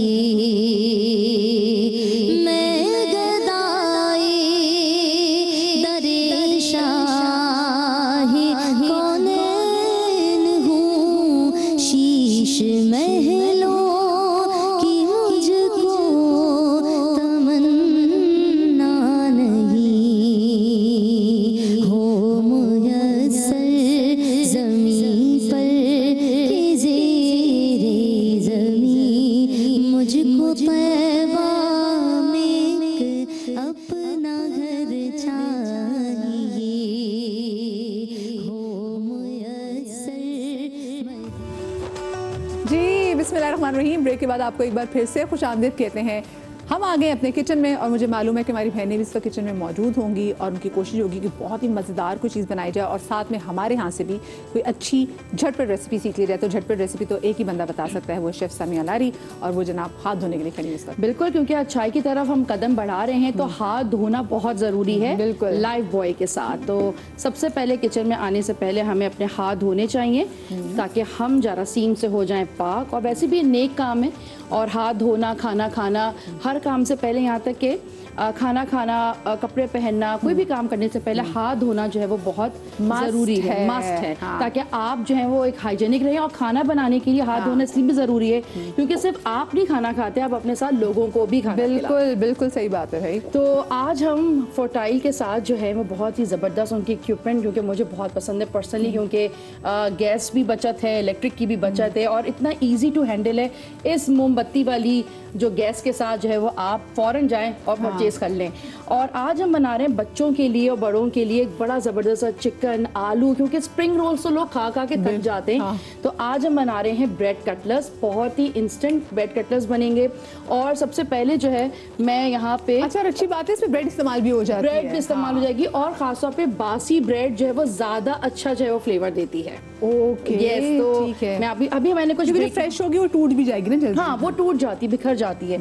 अच्छा, यहाँ सबसे पहले हमें तलों का तेल लेना है। बिस्मिल्लाह बिस्मिल्लाह कहते हैं, और हम इसको गरम करने के लिए रख देते हैं। ये ऑन है, ये ऑन है। अच्छा, बहुत ज़्यादा हमें इसको ऑयल में नहीं फ्राई करना, ठीक है, ना शैलो होगा ना बहुत डीप, तो इसलिए हमें चीज़ों का वो रखना है। अच्छा, यहाँ पे अब जो ब्रेड कटलेट्स है कुछ बना के रख लें, आप इसको बना के फ्रीज़र में भी रख सकते हैं। कोशिश ये करें कि बनाने के बाद जो है ना आप उसको थोड़ी देर के लिए 15-20 मिनट के लिए सेटल होने के लिए रखें। अच्छा, यहाँ पे क्योंकि मैं बना रही होती हूँ, ब्रेक में टाइम कम होता है, लेकिन हम क्योंकि सबके सामने भी बना सकते हैं, तो यहाँ पे उबले हुए आलू हैं, तकरीबन ये 1-2 बड़े आलू हैं। इसके साथ कोई भी सब्जी जो आपको अच्छी लगती हो बच्चों के लिए, या आप जो बच्चे खाते हैं, आप मशरूम भी डाल सकते हैं, मशरूम्स, ऑलिव्स, बीटरूट, हाँ बीटरूट भी डाल सकते हैं। आपके बच्चे जो सब्जी नहीं खाना चाहते वो आप इसमें शामिल करते हैं, ठीक है। अच्छा, यहाँ पे कैप्सिकम है, मैं तो कहती हूँ थोड़ी सी टींडे उबाल के भी हल्के से, हाँ, ये डाल दें, मजे के बिल्कुल, मुझे बहुत अच्छे लगते हैं टींडे, क्योंकि जिसके अंदर ब्रेड का इस्तेमाल होना, आप उसमें कोई भी सब्जी इस्तेमाल कर सकते हैं, ठीक है। अच्छा, गाजर हमने इसमें इस्तेमाल कर लिए, थोड़ा सा हरा धनिया, मुझे पर्सनल इसलिए पसंद है कि इसका एक जो अरोमा आता है ना वो बहुत अच्छा होता है। अच्छा, हरी मिर्चें अगर आप बच्चों के लिए बना रहे हैं तो नहीं डालिएगा, लेकिन अगर अपने चटखारे के लिए बना रहे हैं तो ज़रूर ज़रूर ज़रूर ज़रूर। अच्छा, यहाँ पे है ये ज़ीरा पाउडर, जैसे आजकल के बच्चे बड़े चटोरे हो गए हैं, बहुत शौक से खाते हैं, हाँ। चिप्स देखे मिर्चों वाले जो खाते हैं, चटर बिल्कुल।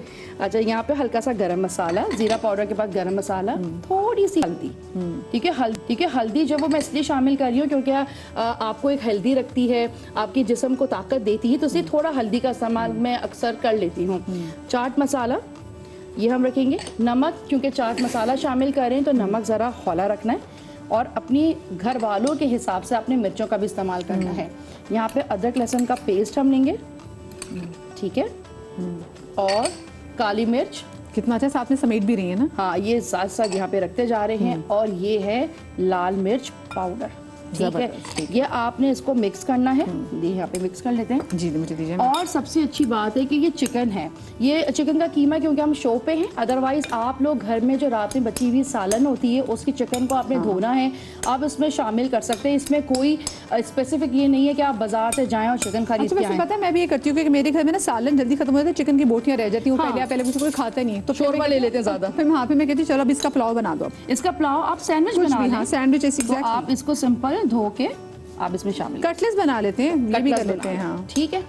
ये यहाँ पे हो चुका है, ये आप इसको मिक्स करेंगे, अच्छी तरह इसको मैश कर लेंगे ताकि हमारे पास एक जगह भी हो जाए और सिंपल जो है वो चीज़ें भी आसानी से हो। अच्छा, वैसे मैंने सुना है कि अगर उसी चिकन में जो आपके ऑलरेडी हांडी में पका होता है उसमें अगर आप चिकन पाउडर डाल देना तो सालन वाली जो उसके अंदर जो फील होता है ना, वो खत्म हो जाती है, हाँ सही। अच्छा भाई, ये देख लें, हो गया। यहाँ पे अब मेरे पास 3 इंग्रेडिएंट्स हैं। सबसे पहले यहाँ पे कॉर्नफ्लावर का पानी बनाया मैंने पतला। अच्छा, लोग इसको चिपकाने के लिए इस्तेमाल करते हैं, मैं पूरी ब्रेड इसमें डिबो के इससे लॉक कर लेती हूँ। तो मैं बताती हूँ कैसे। यहाँ पे आप मधी, आप यहाँ आ जाए। बिल्कुल जी, बिस्मिल्लाह। आप मुझे जमे ताबेदार जनाब, आप मुझे जहाँ खड़ी हो जाऊंगी। ये देखिए, ये ब्रेड के स्लाइस लेने आपने सिंपल। यहाँ पे आप इसको, ये पूरा पानी आप इसको पिलाएं, इसे स्पेशली से किनारों, मैंने कोई इसको बेलन से चपटा नहीं किया है, क्योंकि जब हम मैं भी वैसे सोच रही थी क्यों नहीं करी, लेकिन यार सब समिया डरती है बेलन से, क्यों नहीं समिया करी नहीं, बेलन से? असल में जब हम इसको भिगोएंगे ना तो ये खुद ही फैल जाएगा, आप अपने हाथों से ही उसको फैला लेंगे, ठीक है। और ये मुझे एक अच्छा ये कड़ा, अच्छा क्या हो, अच्छा वो नजर नहीं आ रही, सॉरी वो, अच्छा फिर अब नजर आ रही है, एक दफा से जरा जल्दी से बता दीजिए। फिर से ये ब्रेड के अंदर आपने कॉर्नफ्लोर को पूरा भिगोना है। हाँ, और जब भिगोते हैं तो ये गीली होने की वजह से इसका शेप आप आराम से दे सकते हैं। और मैं एक बना के दिखा देती हूँ, बाकी फिर हम इसकी फिलिंग करेंगे, ठीक है। यहाँ पे आपने इसकी फिलिंग रखनी, 1 चम्मच बहुत है। आप इसे पनीर डाल दें इसमें, अंदर आप जो है वो टोफू डाल सकते हैं, ओके। तो आपका जो आपके बच्चों को हेल्दी लगता है आप दें, ये देखें। और इसको आप जब करेंगे ना ये खुद ही हाथ से टूटने भी लगेगा। अच्छा ये जरा मैंने असल में सिर्फ कैमरामैन साहब के लिए मैं ये देखें स्मूथ कर रही हूँ सब कुछ। हाँ ये देखें, और ये गीला था जहाँ से फट रहा है आप उसको दबाएंगे खुद ब खुद ये लॉक भी होता जाएगा। सही, ये देखें। अच्छा जरा फिलिंग मेरे ख्याल से कम भी डाले तो बेहतर हो जाएगा ना काम। अच्छा अब आपने क्या करना है, सबसे पहले अंडा लेना है, ये किनारे आप बंद कर लीजिएगा, क्योंकि गीला करने की वजह से आपको कोई बेलन का इस्तेमाल करें, पूरा देखें पैक हो गया, जैसे फट रहा है आप इसको दबा देंगे। सही, ये देखिए, चलिए अब आपने इसको अंडे में यूं करके कोट करना है, जितना हो जाए ब्रेड क्रम में इसको हम आराम से इसको आप यूं करें, पलटी करें। हाँ। और गरम गरम बस चिमटा ले ब्रेड क्रम्स इसमें ना, ठीक है। और तलों के जो तेल है जो कि बहुत सेहतमंद है आप उसमें शामिल कर सकते हैं, ठीक है। अच्छा हमारे पास टाइम जरा कम है, साथ में हम ड्रिंक की तरफ भी आ जाएंगे। ड्रिंक क्या बना रही हैं आपने बताया? ड्रिंक आज हम बना रहे हैं जो रूह अफ़ज़ा है ना, वो सिर्फ आपको थोड़ा सा फ्राई करने के लिए। जनाब मैं हाजिर, मैं ताबेदार। अच्छा यहाँ पे मैं ज़रा एक टिश्यू ले लेती हूँ। अच्छा यहाँ पे आज हम बना रहे हैं बहुत ही ज़बरदस्त ही एक ड्रिंक, क्योंकि हम इनको रूह अफ़ज़ा हो गया, हम इसको यूटिलाइज सिर्फ शरबत के लिए करते हैं, लेकिन बहुत सारी चीज़ें ऐसी हैं जो कि ये जो हमारा जो ड्रिंक है ना ये बहुत ही ज़बरदस्त है, यानी कि इसके अंदर बेइंतहा जो है वो खालिस अज्जा है, ये बहुत ही खुशबूदार और बहुत अच्छा है। तो सिर्फ इसका आप पानी में घोल के या दूध वाला शरबत ना बनाएं, इसको जो है वो आप बहुत सारी चीज़ों में यूटिलाइज कर सकते हैं। सबसे पहले तो आपने इसमें रूह अफ़ज़ा लेना है, क्योंकि मशरूब मशरक़ इसका जो टाइटल है ना, यकीन करेंगे उसकी लेगेसी पे पूरा उतरता है, हमदर्द का रूह अफ़ज़ा। अच्छा यहाँ पे दही आप लेंगे, क्योंकि आज हम बनाने रूह अफ़ज़ा की लस्सी। अच्छा, और यहाँ पे इसको मैं कर देती हूँ चीनी, जैसे आपकी फैमिली को पसंद हो, बहुत मीठी या जो हल्की मीठे से लोगों को पसंद होता है। बर्फ डालेंगे या पानी, तो पानी हम ऐड करेंगे, थोड़ी गाढ़ी हमें रखनी है, ठीक है। और यहाँ पे थोड़ा सा बादाम पिस्ता जो है ना ये हम इसमें पीसने में भी डाल देंगे, ताकि इसके हर सिप के अंदर एक अच्छा फ्लेवर आए। मिस्टर देखिए आपने जो मुझे जिस काम पे लगाया ना, मैं ज़्यादा डेडिकेशन से कर रही हूँ कि मुझे है कि जल्दी जल्दी बन जाए। ये देखें ये बन चुका है, ठीक है। और अब हम इसको बहुत ही अच्छे से मेसन जार्स हैं, ठीक ये है। बहुत अच्छा लगता है, घरों के अंदर ये होते हैं, नहीं भी होते तो आप यूज़ कर सकते हैं, बाजार में बहुत आसानी से अवेलेबल हैं। हम अपनी चीज़ों को इसलिए इस्तेमाल करते हुए दिखा रहे होते हैं ताकि आप लोगों को भी आइडिया हो कि किस तरह के यूटेंसिल्स खरीदने चाहिए। हाँ बिल्कुल सही बात है भाई। ये चलें, ये ठंडी ठंडी लस्सी जो कि शरबत का काम भी जी, और आपका जो है वो ठंडा भी पहुंचाएगी, ठंडक भी। यस जब सारी चीजें जो है वो हो जाती है, सभी तो कहते हैं राहत जाम। एग्जैक्ट, हाँ ये भी तो बोलते हैं। हाँ इसीलिए तो कहते हैं क्योंकि वो ठंडा पन जो अंदर पहुंचता है ना। चले जी, ये हमारे जो रोल्स हैं ये तो ऑलमोस्ट हो गए हैं, हम इनको तैयार करें। मुझे छोटी सी ब्रेक लेनी है, ब्रेक के बाद ब्रेक से पहले बस मैं एक चीज बोल दूं, हाँ, कि जब हम इतना सारा भेखेड़ा फैलाते हैं ना, जब बर्तन सब फैल जाते हैं, चले उसको साथ में फिर विम जो है ना वो आपकी करता है मुश्किलों को हल, क्योंकि इसके अंदर नींबू और नमक की ताकत है जो आपके बर्तनों को करता है साफ। अब मैं छोटी सी ब्रेक लेती हूँ, ब्रेक के बाद मिलते हैं।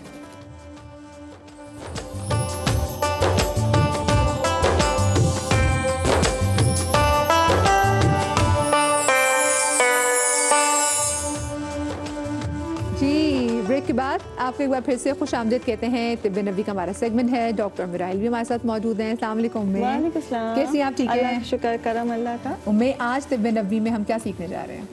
आज हम बात करेंगे दूध के ऊपर। और दूध जो है नबी पाक सल्लल्लाहु अलैहि वसल्लम की को बहुत ही मरगूब था और इतना पाक मतलब मशरूब है कि इसके लिए दुआ उतारी गई है कि दूध पीने से पहले की दुआ है अल्लाह, ठीक है, इसलिए मतलब इतना पाक है ये और इसकी इतनी अफादियत है कि अगर इसको समझा जाए तो ये कंप्लीट मील है। हम लोग समझते हैं कि जी हम लैक्टोज इंटॉलरेंस से हम नहीं पी सकते, एलर्जी से एक अलग इशू है, लेकिन हमें अपने घरों में दूध पीने की आदत डालनी चाहिए और इसके इतने फ़ायदे हैं। दूसरी जो चीज़ हमें हदीस से मिलती है कि दूध को हमेशा ढक के रखो, दूध को कभी भी खुला नहीं रखना चाहिए कि नॉर्मली हम बच्चों को दूध दे रहे होते हैं तो खुले हुए होते हैं या लोग पी रहे थे खुला हुआ रखा है, दूध का बर्तन हमेशा ढका हुआ होना चाहिए। तीसरी इंपॉर्टेंट जो चीज़ है कि दूध पीने के बाद नबी पाक सल्लल्लाहु अलैहि वसल्लम ने ताकीद की है कि कुली ज़रूर किया करो पानी के साथ, इसलिए कि इसमें फैट होता है तो वो मुंह के लिए बैक्टीरिया बनता है, तो आपने दूध जब पीना है तो कुली करनी, इसकी हदीस मौजूद है। ठीक है, ये बहुत इंपॉर्टेंट है। आज हम दूध से बनाने से बहुत सारी चीज़ें बनती हैं, बहुत सारी बीमारियों में इस्तेमाल होता है, गोट मिल्क होता है, काउ मिल्क होता है, कैमल मिल्क होता है, मुख्तलिफ बीमारियों में इस्तेमाल होता है, दूध के साथ पनीर दही सब। आज हम बना रहे हैं गोल्डन मिल्क। अच्छा, गोल्डन मिल्क भी एक बड़ा है कि जी हमने दूध हल्दी पी लिया है और ऐसा हो गया कि वेस्ट में तो अब इस गोल्डन मिल्क की बड़ी बात की जा रही है बहुत ज़्यादा, लेकिन हम गोल्डन मिल्क को भी नहीं समझ पाए कि उसको पीना किस तरह चाहिए, उस मिल्क से फ़ायदा कैसे उठाना चाहिए। अच्छा, हम गोल्डन जो मिल्क बना रहे हैं इसमें हमने हल्दी ली है, मक्खन लिया है और काली मिर्च ली है, ये अच्छा इसमें हम एडिशनल डिफरेंट चीज़ें ऐड कर सकते हैं, इसमें शहद मिला सकते हैं, इसके अंदर दालचीनी मिला सकते हैं, लेकिन जो भी मिलाएंगे इस तरह मिक्सचर बना के रखें। अच्छा, मैं देखिए सोच रही हूँ कि तिब्बे नबी में जो चीज़ें हमें बताई गई हैं, बहुत सारी चीज़ें, वो मतलब वेस्ट में उस पर रिसर्च करके आप जब बाहर जाएं गोल्डन मिल्क आपको मिलेगा, आपको गोल्डन लाटे भी मिल जाएगी, उसमें क्या कहते हैं वो टर्मरिक डाल देते हैं, बिल्कुल, क्योंकि सुकून देती ना, हम स्पेशली जब इन्फ्लेमेशन को खत्म करती है, आपकी हड्डियों की ताकत के लिए होती है, आपकी गट हेल्थ के लिए बहुत अच्छी होती है। जब हम इसको दूध में डालते हैं, जैसे कि दूध के अंदर वो तमाम चीज़ें ऐसे अमाइनो एसिड्स मौजूद हैं जो हमारी पूरी बॉडी के जो न्यूट्रिएंट्स हैं वो उसके अंदर मौजूद हैं, तभी इसको कंप्लीट मील कहा गया। इसमें एक ऐसा अमाइनो एसिड मौजूद है जो अगर आप इसको रात को पीते हैं तो ये आपकी नींद को बेहतर करता है, तभी दूध को कहा गया है कि रात को पियो। नीम गर्म पीना ज्यादा अच्छा होता है, शहद मिला लें और ठंडा भी पिया जा सकता है। जिनको रात को हजम नहीं होता फिर वो सुबह पीना शुरू करें। अच्छा, ठीक है। अच्छा, इसमें कि ये आपके लिवर को डिटॉक्स करता है। अच्छा, हम गोल्डन मिल्क बनाते हैं तो ये हमारी बहुत सारी चीज़ों में लाइक हमारी नींद को इम्प्रूव करता है, हड्डियों के दर्द के लिए। आफ्टर डिलीवरी जो बच्चे हैं उनको लाजमी ये पीना चाहिए पूरे सवा महीने। मुझे बताएं, वो आपने कहा दूध को हमेशा ढकना चाहिए, मैं बहुत से लोगों को देखती हूँ वो दूध गर्म कैसे करते हैं, माइक्रोवेव ओवन में दूध गर्म कर रहे हो, बहुत गिलास रखा, एक तो गिलास माइक्रोवेव में रख दिया, दूध ऐसे रख दिया, फिर माइक्रोवेव की अपनी रेस जो है वो उसके लिए नुकसान है, तो दूध हमेशा चूल्हे पे ही गर्म करें, थोड़ा 10 मिनट ज़्यादा लग जाएंगे, लेकिन चूल्हे पे करें, उसको ढक दें, उसकी भलाई बहुत फ़ायदेमंद है अगर आप ताज़ा मिल्क पी रहे हैं। और दूध को कोशिश करें रात को पीना शुरू करें।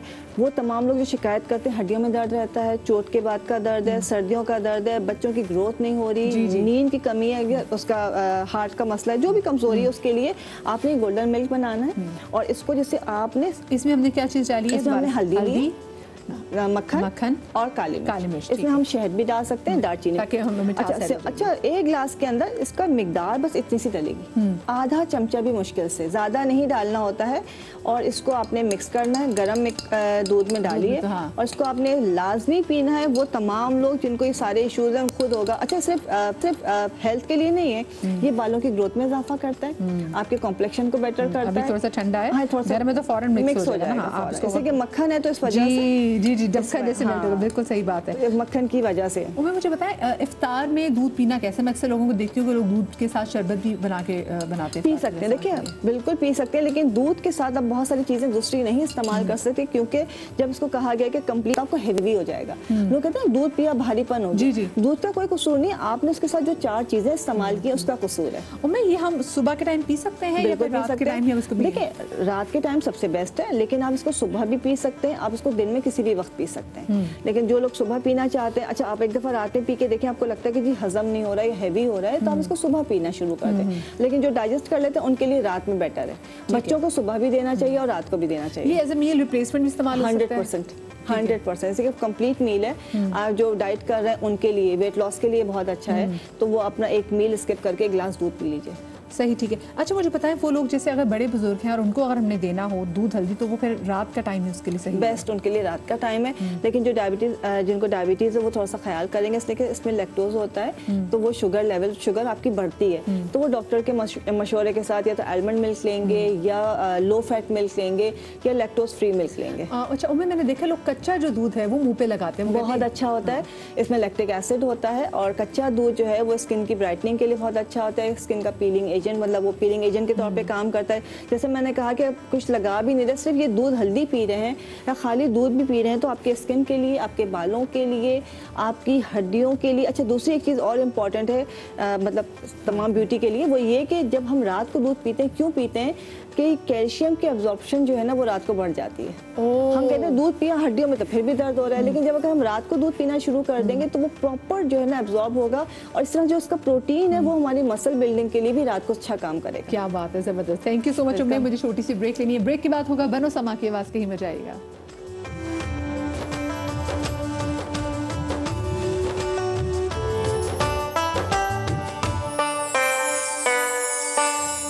जी ब्रेक के बाद हम आपको एक बार फिर से खुशामदीद कहते हैं। ये है हमारा सेगमेंट, हमारा पसंदीदा तरीन सेगमेंट बनो समा की आवाज़। सभी रवानी भाई साहब हमारे साथ मौजूद हैं, सिद्दीक इस्माइल भाई साहब हमारे साथ मौजूद हैं, हमारे क्योंकि जजेस हैं। और अभी भी मैं आपको बताऊँ, ये जो कॉम्पिटिशन है इतना सख्त नहीं हुआ, क्योंकि हमारे जो जजेस हैं ना वो बड़े प्यार प्यार से चीज़ें समझा रहे होते हैं। फिर मुझे कभी कभी लग रहा होता है कि नंबरों में भी कहीं रियायत बरत देते हैं, लेकिन ये पहले ही आपको पता है जो हमारा पहला राउंड है ये उसी में ही पॉसिबल हो सकता है, और आज हमारे पहले राउंड का आखिरी दिन है। इंशाल्लाह कल से जो दूसरा राउंड शुरू होगा तो दूसरे राउंड में इतनी नरमी नहीं बढ़ती जाएगी जितनी नरमी बढ़ती गई थी, ठीक है। और दूसरे राउंड में अच्छी तैयारी कराना ही आप पर है सारा। मार्जिन भी कम है उसमें, मार्जिन भी बिल्कुल कम है, क्योंकि रोज़ की बुनियाद पे हमने देखा कि 4 कंटेस्टेंट आते थे, उनमें से जो एक कंटेस्टेंट है ना वो जिनके नंबर्स कम होते थे वो मुकाबले से निकल जाते थे, ठीक है। अब आगे जाके कंपटीशन होगा सख्त, ठीक है। आज के कंपटीशन का आगाज़ करते हैं, बिस्मिल्लाह करें हम। चले जी बिस्मिल्लाह करते हैं जी। और मैं अभी आपको फिर से बता दूं कि इंशाल्लाह जो बनेगा समा की आवाज़ उसको मिलेंगे 5 लाख रुपए, जो सेकंड नंबर पे होंगे उनको 3 लाख रुपए का कैश प्राइस मिलेगा, और जो थर्ड होंगे उनको मिलेंगे जनाब 2 लाख, और साथ में मरहबा गुलबहार की जानिब से आपको बाइक्स भी मिलेंगी उन 4 कंटेस्टेंट को जो कि फिनाले तक पहुंचेंगे इंशाल्लाह ताला। तो अब जनाब हम बिस्मिल्लाह, क्योंकि मुझे जजेस ने भी इजाज़त दे दी है, हम कॉम्पिटिशन का बाकायदा आगाज़ कर देते हैं। आज के दिन के पहले हमारे जो कंटेस्टेंट हैं इनका नाम है हुनैन वारसी, इनका ताल्लुक़ है हैदराबाद से, और ये स्पेशली ड्राइव करके कराची स्टूडियो में हमारे साथ यहाँ पर मौजूद हैं। हम पहले इन पर प्रैक्टिस देख लेते हैं, और इनका आईडी है 37। बनो समा की आवाज़ के नातिया मुकाबले में आज हैदराबाद से शरीक होने जा रहे हैं हुनैन वारसी। नातख्वानी में हुनैन वारसी के उस्ताद इनके वालिद मोहतरम हैं, और कमाल की बात यह है कि हुनैन के वालिद बनो समा की आवाज़ के नातिया मुकाबले में सीजन 6 के विनर रह चुके हैं। हुनैन की पढ़त बताती है कि इनके वालिद की इन पर बेहद मेहनत है। तू ही सुनता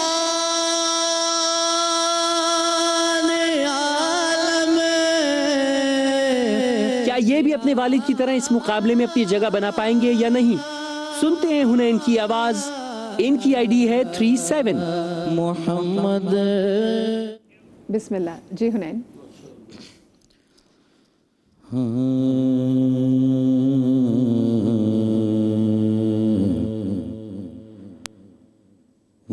वो सुएला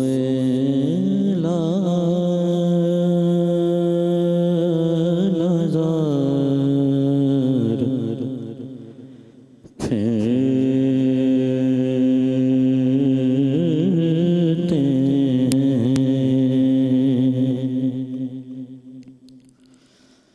वो सुएला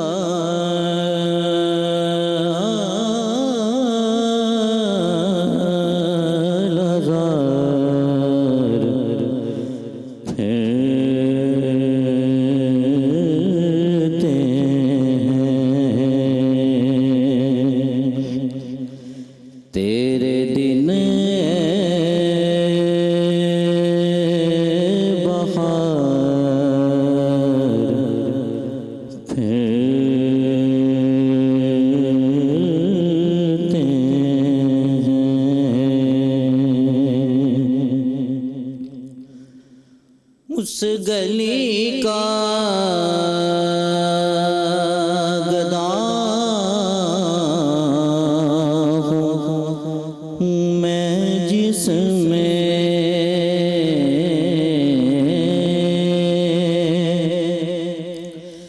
उस गली का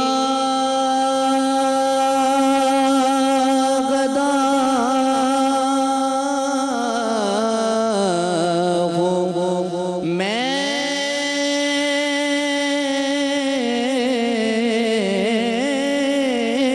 जिसमें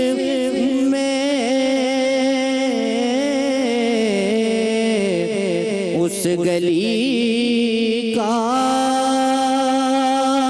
गदा हूँ मैं, जिसमें मांगते ताजदार फिरते हैं, वो सुएला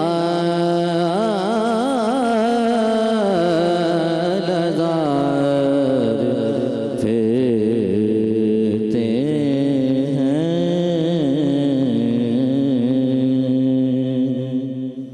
माशाल्लाह जी। हुनैन वारसी, सभी भाई। हुनैन ने आज आगाज़ ही बहुत वीक किया, इतना सोया हुआ, इतना डल के मैं हैरान था कि जमकर क्यों नहीं आई। और फिर अंतरा भी उनका कोई ज़्यादा मुतासिर कौन नहीं था। एक अच्छा पढ़ने वाला जिससे तवक्को हो कि अच्छा पढ़ेगा और वो ना पढ़ के दिखाए, पर्सनल लॉस लगता है, फिर खुद बड़ा दुख होता है। बड़ा मुश्किल हो जाता है कि तवक्को हो आदमी को। और भारत मैं 6 नंबर देता हूँ। 6 नंबर दिए हैं हुनैन को सभी भाई ने। सिद्दीक भाई, आपको कैसी लगी हुनैन की परफॉर्मेंस? कलाम का इंतखाब बहुत अच्छा, लेकिन पढ़ने में आज इन्होंने थोड़ी सी कमज़ोरी दिखाई है। तो लेकिन इनके पढ़ने से ये अंदाज़ा हम कर सकते हैं कि ये आगे बहुत अच्छा पढ़ सकते हैं। बाकायदा ये इस्तना खानों की फहरिस्त में अपना नाम शामिल करा सकते हैं। ऑलरेडी हैं बिल्कुल। बहुत अच्छा पढ़ रहे हैं इन्होंने, माशाअल्लाह। तो नंबर आप कितने देंगे इनको सिद्दीक भाई? 7 दे रहा हूँ। 7 नंबर देंगे, क्या बात है भाई। 7 नंबर्स भी बड़े नंबर्स में शुमार होता है। मुझे सलमान एक बात बताइएगा, मुझे लगा कि शायद मैंने माइक बहुत करीब किया हुआ था लेकिन इनकी वर्ड्स मिस हो रहे थे। एक्चुअली में ये जो इनका जो गला है ना, वो है बेस वाला गला। और जो उन्होंने कलाम पढ़ा ना, वो हमने जब भी ही सुना है, वो किसी ने बेस में पढ़ा ही नहीं अब तक। वो हायर ऑक्टेव, वो हाई ऑक्टेव का है। जैसे हम पढ़ते हैं उसको, वो सुएला लाज़ार अगर बेस वाला भी उठाएगा ना तो फोर्स से उठाएगा जी, वो बहुत डल है। बेस में तो फोर्स होती है ना, अगर वही नहीं आ सकी फोर्स, तो फिर मुझे इसीलिए लगा कि बिल्कुल ऐसे जैसे कुछ सोते हुए पढ़ देंगे सुकून से।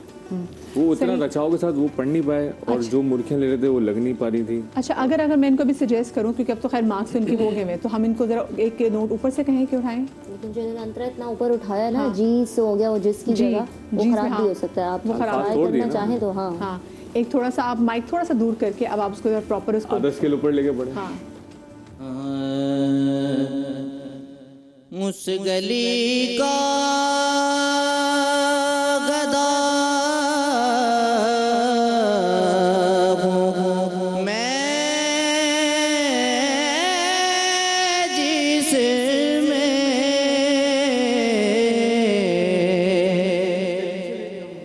देखो ये मसला होता है ना, अगर अपने स्केल पे ना है, जहन में रखो कि शुरू करना है ना, जहन में आपका स्केल है, फिर अलाप काहे के लिए लेते हैं? अलाप आपका स्किल सेट करने के लिए होती है ना बेटा। तो अलाप भी ठंडी थी आपकी। बहुत सीधा सादा कलाम है ये। और उस गली का गदा हूँ मैं, जिसमें इधर आलाप की जरूरत रजिस्टर हो नहीं पाई ये। हाँ जी, पढ़ा है कुछ ऐसे, वरना कुछ ऐसे ला नहीं पाए वो। हाँ, कुछ ऐसे वो कलाम होते हैं कि आप वो से रजिस्टर होते हैं कि आप सारा दिन वही जो है वो पढ़ते रहते हैं। ये वही टून। ये आपका कमाल है कि आप नात ऐसी पढ़ें कि वो जो आपकी पढ़ी हुई नात है ना, वो हम सारा दिन वो अपने घरों तक वही पढ़ते हुए जाएंगे। छाप बैठनी चाहिए कलाम की। हाँ, ये बात आपको वैसे कैसा लगा? वैसे तो उन्होंने अच्छा संभल के पढ़ा, लेकिन वही सारे हमारे बड़ों का भी जो ओपिनियन है कि ये थोड़ा इसको आधा सुर ज़रा ऊपर करके पढ़ते तो अच्छा लगता। और जो इन्होंने जिसको गैर ज़रूरी तौर पे जीज करके खींच दिया, वो पूरा वर्ड का जो तासुर होता है वो ख़राब हो जाता है। चलिए जी। अच्छा, इससे पहले कि मैं अगले कंटेस्टेंट की तरफ जाऊँ, वो जी हमारे आपकी पसंदीदा नात अभी से उस सेगमेंट का भी कहीं ना किसी होगी। सिद्दीक भाई, आपसे लोग नात सुनना चाह रहे हैं, फिर ब्रेक पे जाएंगे। अच्छा। जी जी जी जी बिल्कुल। पीर नसीरुद्दीन शाह साहब रहमतुल्लाह अलैह का कलाम पेश कर रहा हूँ। अल्लाहुम्मा सल्ली अला सय्यिदना वरफ़अना लका ज़िक्र का तस्वुर लेकर हम नजर गुंबदे खज़रा पे जमाए हुए हैं। अल्लाह मदीने लो मदीने की तजल्ली से लगाए हुए हैं। अल्लाह मदीने की तजल्ली से लगाए हुए हैं। दिल को हम बदलाए अनवार बनाए हुए हैं। दिल को हम बदलाए अनवार बनाए हुए हैं। अल्लाह अल्लाह मदीने में ये जलवों की बहार। अल्लाह अल्लाह मदीने में ये जलवों की बहार। बारिशे नूर में बारिशे नूर में सब लोग नहाए हुए हैं। और कश्तियाँ अपनी किनारे पे लगाए हुए हैं। क्या वो डूबे जो क्या वो डूबे जो मोहम्मद के तिराए। जी बिस्मिल्लाहिर्रहमानिर्रहीम। ब्रेक के बाद आपको एक बार फिर से खुश आमदीद कहते हैं बनो समा की आवाज़ में। और बनो समा की आवाज़ की जो आज से कंटेस्टेंट हैं उनका नाम है मलिहा नईम। इनका ताल्लुक है कराची से और इनका आईडी है 38 यानी कि 38। इन पर पहले तारुफी पैकेज देखते हैं। बनो समा की आवाज़ के नातिया मुकाबले में आज हमारे साथ शामिल होने जा रही है खूबसूरत आवाज़ मलिहा नईम जो ताल्लुक रखती है कराची से। ऑडिशंस राउंड में मलिहा अपने वालिद मोहतरम के साथ मौजूद थी। अपने वालिद की हौसला अफजाई से ये हुई और कॉन्फिडेंट और ज्यूरी मेंबर्स के सामने ये हुई सुरखरू। सजाई गई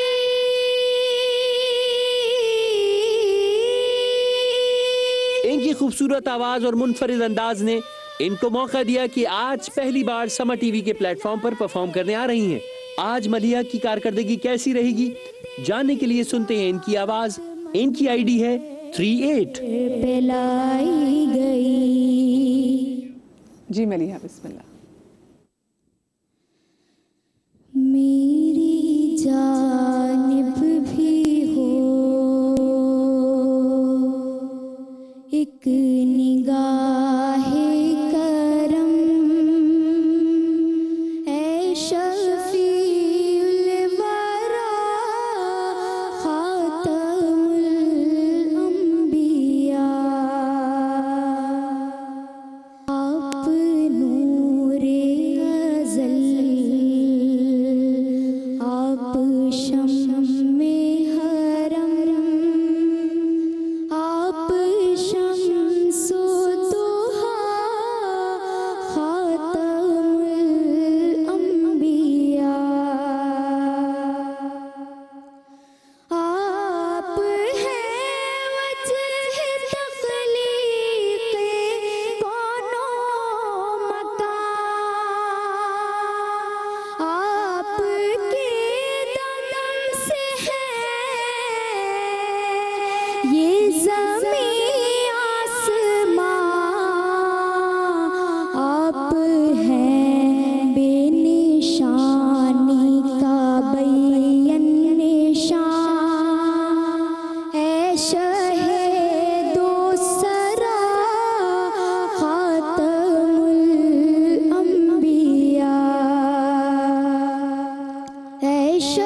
माशाअल्लाह। जी मलिया ने तो बहुत कमाल किया माशाअल्लाह। और मलिया बेटा आपका कमाल ये है कि लफ्ज़ पर कायम रहना, उसके तासुर के बनने तक, इसका लहन में जितना बड़ा किरदार है ना, इसको बहुत समझने वाले कम हैं कि लफ्ज़ को पूरा अदा करके उसका साउंड पूरा वाज़े करके फिर आगे निकलें। अल्लाह ने आपको आवाज़ भी बहुत अच्छी दी है, आपने दोनों सलाहियतों को यकसा इस्तेमाल किया और एक भरपूर तासुर वाली नात पढ़ी माशाअल्लाह माशाअल्लाह। ये तासुर वाली नात पढ़ना ज़रूरी है। इन्होंने बताया नहीं मैं कितनी मुर्गियाँ ले सकती हूँ, मैंने जो पढ़ा बहुत प्यारा खूबसूरत पढ़ा। नहीं, इनका जो ऑडिशन मैंने सुना है उसमें ये अंदाज़ा भी हो गया कि मुर्गी भी ले सकती है। जी जी जी जी। जिस नात की जो ज़रूरत है वो पहचाननी चाहिए जी। कहाँ किस चीज़ की ज़रूरत है। बहुत बासलाहियत है आप माशाअल्लाह।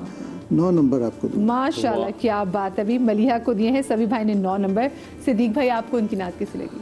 माशाल्लाह इस बच्ची ने बहुत ठहराव के साथ, बड़े इत्मीनान के साथ, ये बड़ी सुनी सुनाई नात है, लेकिन उसको निभाना अल्हम्दुलिल्लाह इन्होंने वो बहुत प्यारे ने बगैर बहुत प्यारा पढ़ा है। और इसी कॉन्फिडेंस के साथ इस पर सेट पे खड़े होना कि हम मुकाबले में नहीं आए, हम बस बारगाह रिसालत में अपनी अकीदत पेश करने के लिए आए हैं। तो इनमें माशाअल्लाह वो जहन से वो मुकाबले का वो तस्वर निकल जाएगा। इन्होंने बहुत अच्छा पढ़ा है। अब आप पूछे नंबर क्या? 10 नंबर। आपने तो कहा पूछे कितने नंबर, बताए कितने नंबर? 9 नंबर। 9 नंबर, क्या बात है भाई, 9 नंबर। आपको पता है ये पहली आप ऐसी फीमेल कंटेस्टेंट हैं जिनको 9 नंबर मिले हैं, और मुझे इतनी खुशी हो रही है क्योंकि पिछले 2 दिनों से हमारी फीमेल कंटेस्टेंट जो है ना वही मुकाबले से एलिमिनेट हुई हैं, तो मुझे बड़ी खुशी हुई। और भाई इतने जब ये ऑडिशंस में आई थी, इनके वाले साहब इनके साथ थे, और ऐसा कैसे हो सकता था कि अपने अब्बा की दुआएं लेकर आती और अच्छा ना आपकी वाली बात सच सामने हो गई कि कभी कभी सीधा पढ़ने वाला भी माहौल बना देता है। बिल्कुल ये इन्होंने वही किया है। इन्होंने अंतरा इतना प्यारा अंतरा बोला इन्होंने, जो उसकी जो फील थी ना अंतरे की, और जितनी रिक्वायरमेंट थी आवाज की पावर की, उतनी ही उन्होंने लगा के उसको। सबसे बड़ी बात ये होती है कि जिसने पहले पढ़ा है ना उसका तासुर होता है ज़हन में। हैरत की बात यह है कि इन्होंने दूसरी नातें भी पढ़ी हैं, उम्मे हबीबा का कलाम पढ़ते वक्त इन्होंने वही आहंग रखा है, वही खनक रखी है जो उस नात की एक फील है ना, खनक। ऑल्सो सभी भाई वो जो फील है नात की, वो होना बहुत कम से कम उतना पढ़ने वाला उसके करीब पहुंचे, तब लगता है कि इसने। सीधे कलाम का मजा ये है कि सीधा कलाम जो होता है उसका अंतरा भी बिल्कुल सीधा होता है, और उसको जो निभा देना वो ठक करके दिल पे लगता है जाके। तो ये इन्होंने वही एग्जैक्ट काम किया। ये आने वालों के लिए भी यही मशवरा है कि आप कभी कभी ऐसा होता है कि आप सुरों को निभाने के चक्कर में ना आप फील से निकल जाते हैं। शर्त है कि फील से निकलना। इतने नंबर मिले हैं ना जी जी, तो आने वाले जो है ना वो बिल्कुल घबराए ना। हाँ, इनके जहन पे वो नहीं, आपने तो पहले आपने तो हुनैन को भी बड़े जनरसली नंबर दिए हैं। हम देख रहे हैं हमें। चले, बहुत आपको बहुत मुबारक हो, आपने बहुत प्यारा पढ़ा। वैसे आप क्या करती हैं? मैं स्टडी क्या पढ़ रही हैं आप? अभी फर्स्ट ईयर में। ठीक है। अच्छा, हम देख रहे थे कि आपके फादर आपके साथ ऑडिशन में भी आए थे। आपके फादर क्या करते हैं? फादर मेरे एल्युमिनियम वर्कर हैं। ओह ठीक है, ज़बरदस्त, माशाल्लाह। भी आपको बड़ी मुबारक हो, आपने इतनी प्यारी नात खान बेटी जो है इसको तैयार किया है। थैंक यू सो मच जी मलिहा। फिर अब हम ज़रा चलते हैं, रुख करते हैं अपनी आज की तीसरी कंटेस्टेंट की जानिब। इनका नाम है किरण फातिमा और इनका ID है 40 और इनका ताल्लुक़ है कराची से। पहले आपको इन पर एक तारुफी पैकेज दिखाते हैं। तुझसा कोई नहीं। बनो समत की आवाज के नाते मुकाबले के पहले राउंड की आखिरी परफॉर्मेंस के लिए आज तशरीफ ला रही हैं किरण फातिमा, जो ताल्लुक रखती हैं कराची से। किरण यूं तो बेशतर मुकाबलों में शिरकत कर चुकी हैं, आज की इनकी कारकर्दगी कैसी रहेगी आइए सुनते हैं। इनकी ID है 40। तुझसा कोई नहीं,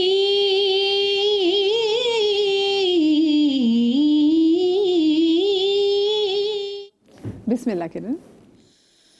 बने हैं दोनों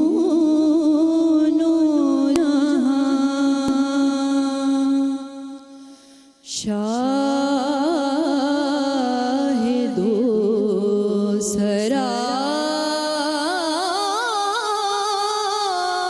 के लिए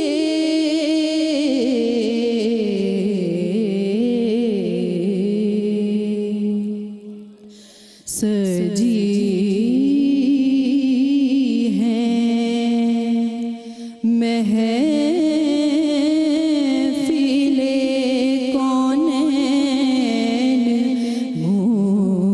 मुस्तफ़ा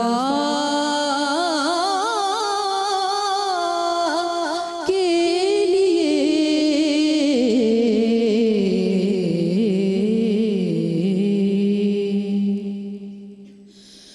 हुजूर नूर है महमूद है मुहम्मद है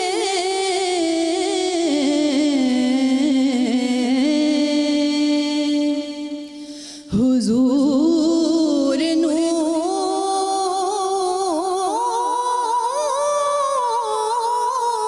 है महमूद है मुहम्मद है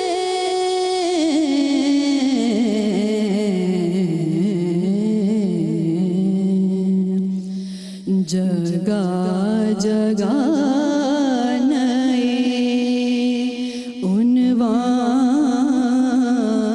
हैं सना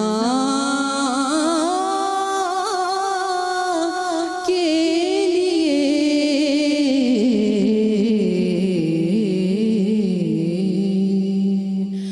बने हैं दोनों जहां।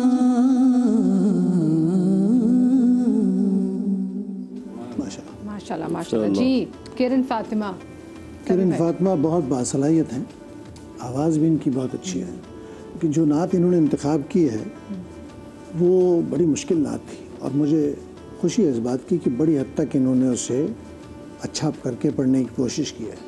लेकिन बेटा कुछ कलामों में ना, जैसे मैंने इससे पहले कलाम में कहा कि लफ्ज़ पर ठहर कर उसका तासुर वाज़े करना होता है। जहाँ सांस की गुंजाइश है, इससे पहले पढ़ने वालों ने भी गैप में सांस लेकर अगले लफ्ज़ को मजबूत किया है।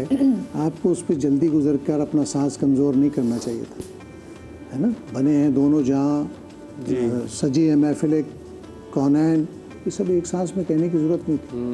इसमें पॉजेस थे, उस पॉजेस को पढ़ने वाला अपने सांस को बहाल रखने के लिए, मजबूत रखने के लिए इस्तेमाल करता है। नो डाउट कि आप बहुत बासलाहियत हैं, लेकिन यहाँ आपने आगे के लिए सांस कम कर दिया अपना। फिर आपको जब सांस पूरा नहीं होता तो फिर हम हे करके पूरा करते हैं उसको, क्या होता है उससे तासुर ख़राब हो जाता है। और इतने खूबसूरत आवाज़ अल्लाह ने आपको दिया है, ऐसी इसमें बीच में आपने अंतरे में भी कोशिश की अपनी सतह से बुलंद जगह लगाने की और लगाई।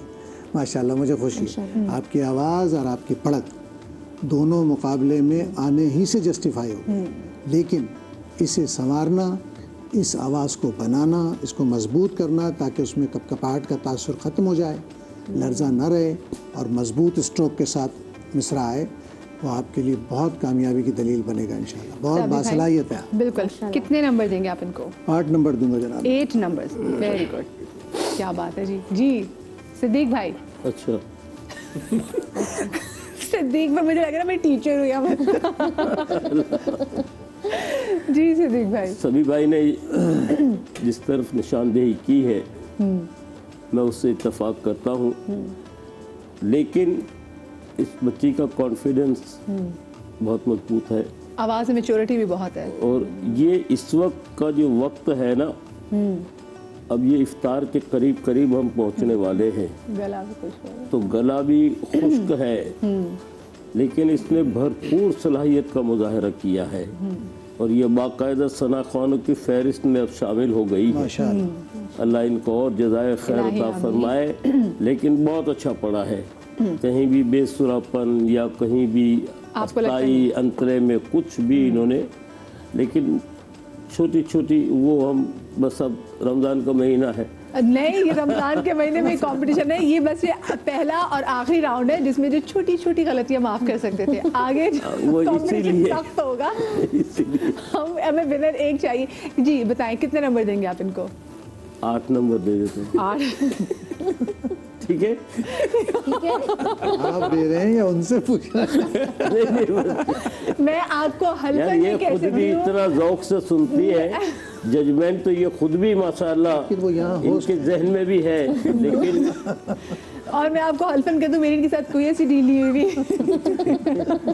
वरना लोग ये समझेंगे कि अच्छा सिद्दीक भाई से पूछ के नंबर दे रहे, तो ये सिद्दीक भाई बिल्कुल खालिसतन जो उनका दिल करता है वही नंबर देते हैं, जैसे उनको सुनने में लग रहा होता है। लेकिन बेटे बहुत दुआएं आपके लिए, आपकी आवाज़ सुनकर मेरी बड़ी तबीयत शाद हुई। बहुत कम बच्चियों में मुनफरिद आवाज़ आती है, अल्लाह ने आपको नवाजा है और मेहनत करती हैं भरपूर, लग रहा है इनकी आवाज से, इनके पढ़त थोड़ी सी से मेहनत और कर लें। लेकिन ये जो एंड वाली मुर्खी ले रही थी ना ये, उसकी वजह से इनका सांस अगली लाइन के लिए टूट रहा था। तो वो अगर ना करें तो मुस्तकिल कह रहे होते हैं कि कम पढ़ें लेकिन पक्का पढ़ें, कम जगह लगाएं लेकिन स्ट्रेट पढ़ें, लेकिन उतना करें जितनी होते हैं ना, उसमें एक रोजे का भी बहुत बड़ा एलिमेंट, जब गला खुश्क हो ना, सांस भी पूरा ना और पेट भी खाली है, ये रोजेदार इस बात को मनुज़े खातिर भी रखें ना कि हम रोजे की हालत में होंगे तो कोई ऐसा को मिनिमाइज कर लेंगे जितनी आपकी सकत है। अपनी रेंज से नीचे पढ़ने वाले के लिए बड़ा मुश्किल होता है। जब भी खड़े करेंगे ना किसी बुलंद आंख पर को पढ़ने वाले के लिए, अब उसकी आवाज़ वीक होगी लेकिन वो उठाएगा वहीं से, क्योंकि उसका स्केल है, उसका स्केल है। अब इससे रोज जिसने मेहनत की, जिसके गले में मुर्कियां हैं, अल्लाह ने जगह दी हुई, कल बच्चा आया था कैसी जगह ले रहा था, ऐसा लगता कोई मशीन चल रही है उसके गले में। रियाजत की हुई, मेहनत की हुई, उनके लिए कोई मसला नहीं है। हाँ थोड़ी बहुत हो जाती है, ऐसा फीमेल वॉइस है ना, स्केल ऊपर होता है तो बेस का थोड़ा सा इशू होता है, इसलिए हम कहते हैं कि एंड वाली 2 मुर्कियां हम ना लें, वहीं स्टॉप करके नीचे वाली लाइन पर वो सांस वहाँ बच जाएगा आपका। चले, आई होप कि वजह से सभी भाई ने इसको बड़ा मुफस्सल तरीके से बताया और सलमान भी एम्फसाइज करा, तो बच्चे इस बात को जरूर जहन में रखें कि जहाँ पे गुंजाइश हो सांस ले लें, ठीक है ना। अच्छा, ब्रेक पे जाने से पहले सलमान में चाहूंगी हम आपसे रात चले। माँ किरण बहुत प्यारी माशाल्लाह से, कांग्रेचुलेशंस, आपका नंबर भी बहुत अच्छे मेरे जी।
ब्रेक के बाद आपको बनो समा की आवाज़ में एक बार फिर से खुश आमदीद कहती हूँ और अब मैं आपको लिए चलती हूँ इस्लामाबाद, जहाँ पर आज के चौथे कंटेस्टेंट जिनका ताल्लुक वैसे एबटाबाद से सैयद अहमद शाह, वो हमारा इंतज़ार कर रहे हैं। पहले इनका ये तारुफी पैकेज देख लेते हैं।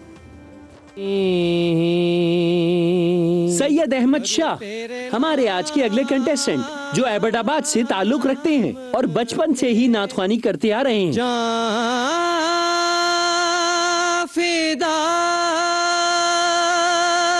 आज की अहमद की परफॉर्मेंस कैसी रहेगी, सुनते हैं अहमद की आवाज इनकी आईडी है 39। जी, तो अहमद का आईडी है 39 यानी कि 39। अहमद बिस्मिल्लाह। हम सुए हश्र चलेंगे,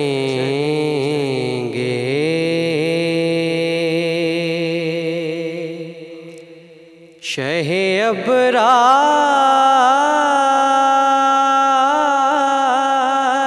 के साथ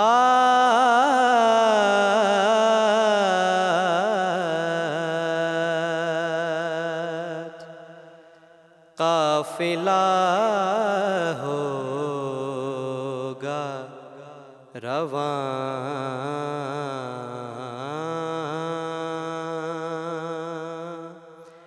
काफिला सालार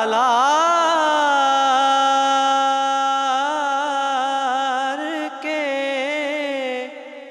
साथ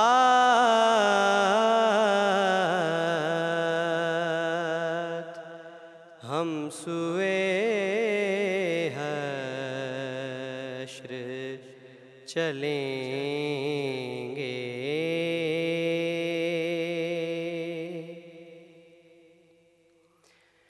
ये तो तैबा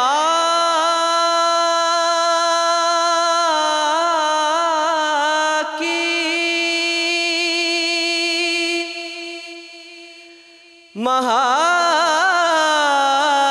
महाबत का असर है,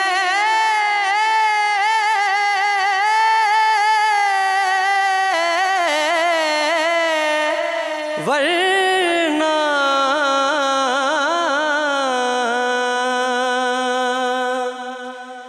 ये तो तैबा की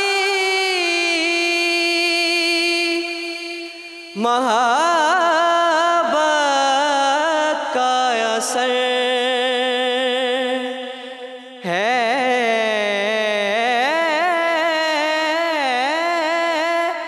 वरना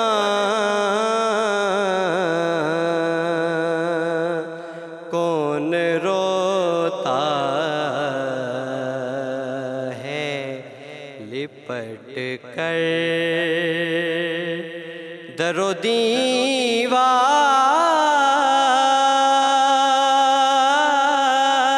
के साथ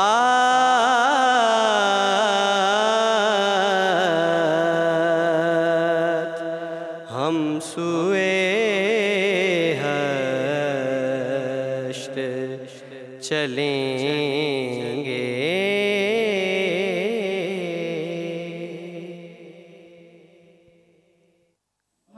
सुभान अल्लाह। जी सभी भाई, सैयद अहमद शाह माशाल्लाह अच्छा पढ़ने वाले हैं और अच्छा पढ़ा इन्होंने, लेकिन बेटा आपने शुरू में ना जब इब्तिदा की तो उसमें पॉजेज़ इतने ज़्यादा कर दिए, हर लफ्ज़ के बाद उसका नगमा चलते रहना चाहिए साथ, ताकि कंटिन्यूशन कायम रहे। ठीक है, जब पॉजेज़ आ जाते हैं ना दरमियान में सांस लेने का जो हम कहते हैं, तो वो भी एक महारत चाहता है और वहाँ सांस लेने की गुंजाइश है, लेकिन आप तो बाकायदा रुक रुक कर एहतियात से अदा कर रहे थे, अपने तौर पर एहतियात कर रहे थे, लेकिन उससे क्या होता है कि वो कंटिन्यूशन जो लय की है वो मुतासिर होती है।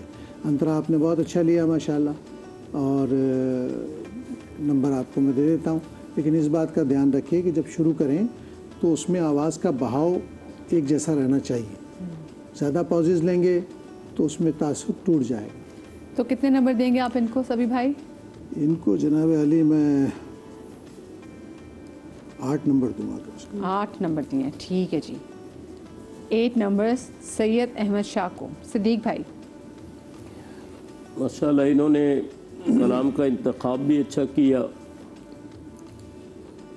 पंजाब का एक अंग है पढ़ने का, शायद मंजूर कौनैन साहब की पढ़ी हुई ये नात है, लेकिन अच्छा पढ़ा। अल्लाह इनकी जज़ाए खैर अता फरमाए। थोड़ी सी मेहनत की ज़रूरत है, जिस तरफ इशारा किया है लेकिन ये है बाकायदा नात ख़्वां, वो तो कहीं भी इनमें हाँ। कोई कमी महसूस नहीं हुई। मैं इनको 8 नंबर देता हूँ। 8 नंबर, क्या बात है जी, 8 नंबर, तो टोटल आपका हो गया 16। बहुत शुक्रिया जी। सैयद अहमद शाह भाई आपका ये हमारे साथ, हमारे जो कंटेस्टेंट है एबटाबाद से इनका ताल्लुक़ है लेकिन इस्लामाबाद स्टूडियोज़ में हमारे साथ मौजूद हैं। और अब ज़रा वक्त आ गया है कि अब जो रिज़ल्ट है, आज के दिन का जो रिज़ल्ट है वो मैं अनाउंस कर दिया। मैं आपको बताती चलूँ कि आज हमारा राउंड 1 था जिसमें 40 बच्चे आने थे, ठीक है, और फिर उसके बाद हमने इसमें एलिमिनेट भी करने थे, तो वो आज ख़त्म हो रहा है। अगले भी एलिमिनेट होंगे लेकिन टास्क दिए जाएंगे, तो ये काफ़ी कदरे आसान हमारा जो राउंड था पहले वाला। हमारे आज के सबसे पहले कंटेस्टेंट जो कि जिनका नाम हुनैन वारसी है, हुनैन को जनाब 6 नंबर दिए थे सभी भाई ने और 7 नंबर इनको दिए थे सिद्दीक भाई ने। इनका जो टोटल बनता है वो है 13। उसके बाद मलिहा नईम, मलिहा को सभी भाई ने 9 नंबर्स दिए और इनको सिद्दीक भाई ने भी 9 नंबर्स दिए और इनका टोटल है 18। फिर हमारे आज की तीसरी कंटेस्ट किरण फातिमा, इनको 8 नंबर दिए सभी भाई ने और 8 ही नंबर इनको दिए सिद्दीक भाई ने और इनका टोटल है 16। और आज के हमारे आखिरी कंटेस्टेंट जिनका नाम है सैयद अहमद शाह, उनको 8 नंबर दिए सभी भाई ने और 8 नंबर ही दिए सिद्दीक भाई ने, तो इनके भी टोटल नंबर्स हो गए 16। तो इसको अगर मैं देखूं, जो आज का टोटल देखूं, जो सबसे कम नंबर हैं वो हुनैन वारसी के हैं। स्पेसिफिकली आज हैदराबाद से कराची आए थे हुनैन। मुझे बहुत ज़्यादा दिली दुख है, इतना अच्छा पढ़ने वाला। हाँ, क्योंकि इनके वालिद साहब भी बहुत अच्छा पढ़ते हैं, बहुत अच्छा पढ़ते हैं। वो भी बनोसमा के वास में वो भी उसके पार्टिसिपेंट रहे हैं और विनर हैं भाई ये 2000 सीजन 6 के बता रही थी, सीजन 6 के 2016 के उनके विनर। हमारी जो पहली एपिसोड आपने देखी थी जिसमें विनर्स आए थे, तो उनमें हुनैन की जो वालिद थे कि वो भी विनर हैं और वो मेरे ख्याल से दूसरा सीजन शायद में भी 2016 में इनके वालिद जो थे वो जीते थे। बात है कि इन्होंने अमजद भाई के हाथ से अपना प्राइज मनी लिया। अरे वाह जी।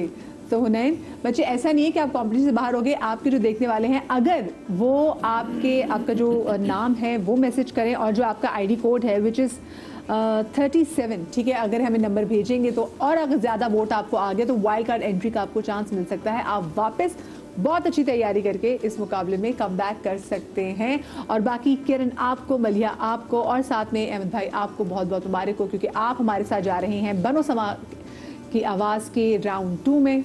सबको एक बार फिर से मुबारक हो जनाब। और अब ज़रा वक्त हो गया है हमारे उन प्यारे प्यारे बच्चों का जो कि रोज़ा रखते हैं और रोज़ा कुशाई करते हैं समा के साथ। सो मोहम्मद हसन शेख 7 साल के हैं जी, और साथ में उनकी बड़ी बहन हरीम फातिमा भी उनके साथ आ रही हैं, 13 साल की। अल्लाह, और फूल लेके आ रही भाई, क्या बात है, माशाल्लाह माशाल्लाह भाई। आज भी फूल, चल मैं फूल, थैंक यू, ये फूल मैं लेके बैठती हूँ, थैंक यू सो मच। आज इधर तो आओ। आज तो बेसिकली देखा जाए तो फूल तो मैं इनके निछावर करने चाहिए, इन छोटे छोटे से हमारे जो रोजेदार हैं। क्या नाम है आपका भी? दिखाओ नाम, तो वैसे मैंने पूछ लिया है लेकिन फिर भी मेरे प्यारे बच्चे। हाँ हसन, आपका क्या नाम है? हसन बच्चे कितनी है, छोटे छोटे मजाक करते फनी लगते हैं उसे। जी अस्सलाम वालेकुम, कैसे हो? ठीक हूँ। हसन, रोजा तो नहीं लग रहा मेरा बच्चा? नहीं।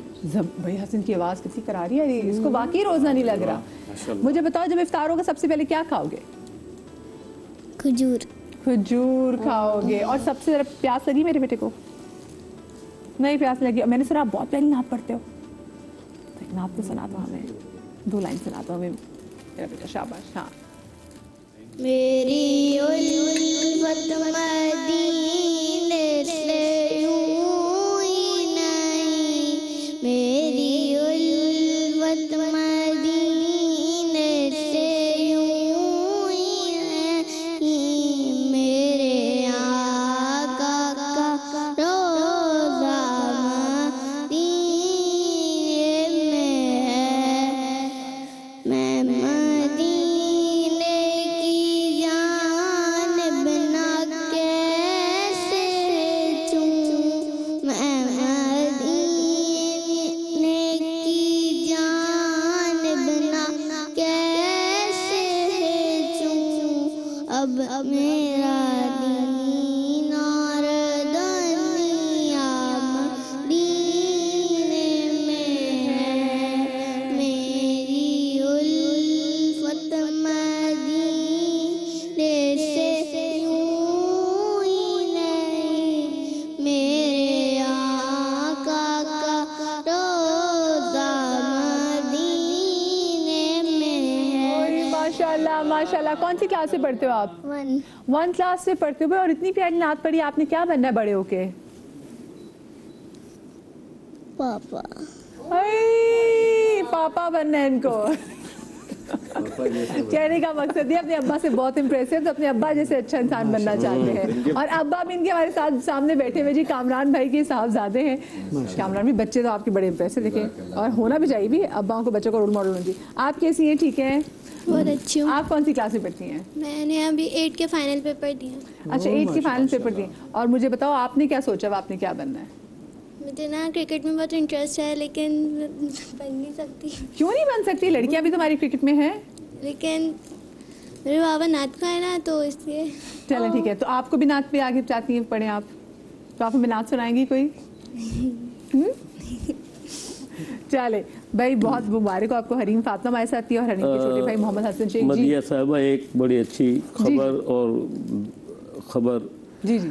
हमारे एक शायर हाफिज मुस्तकीम जी, वो कल रात को अपने घर तरावी पढ़ रहे थे और उसके बाद वो दुरूद सलाम पढ़ रहे थे, या नबी सलाम अलैका या रसूल सलाम, और पढ़ते पढ़ते ही वो उनकी रूह परवास कर गई, इंतकाल हो गया।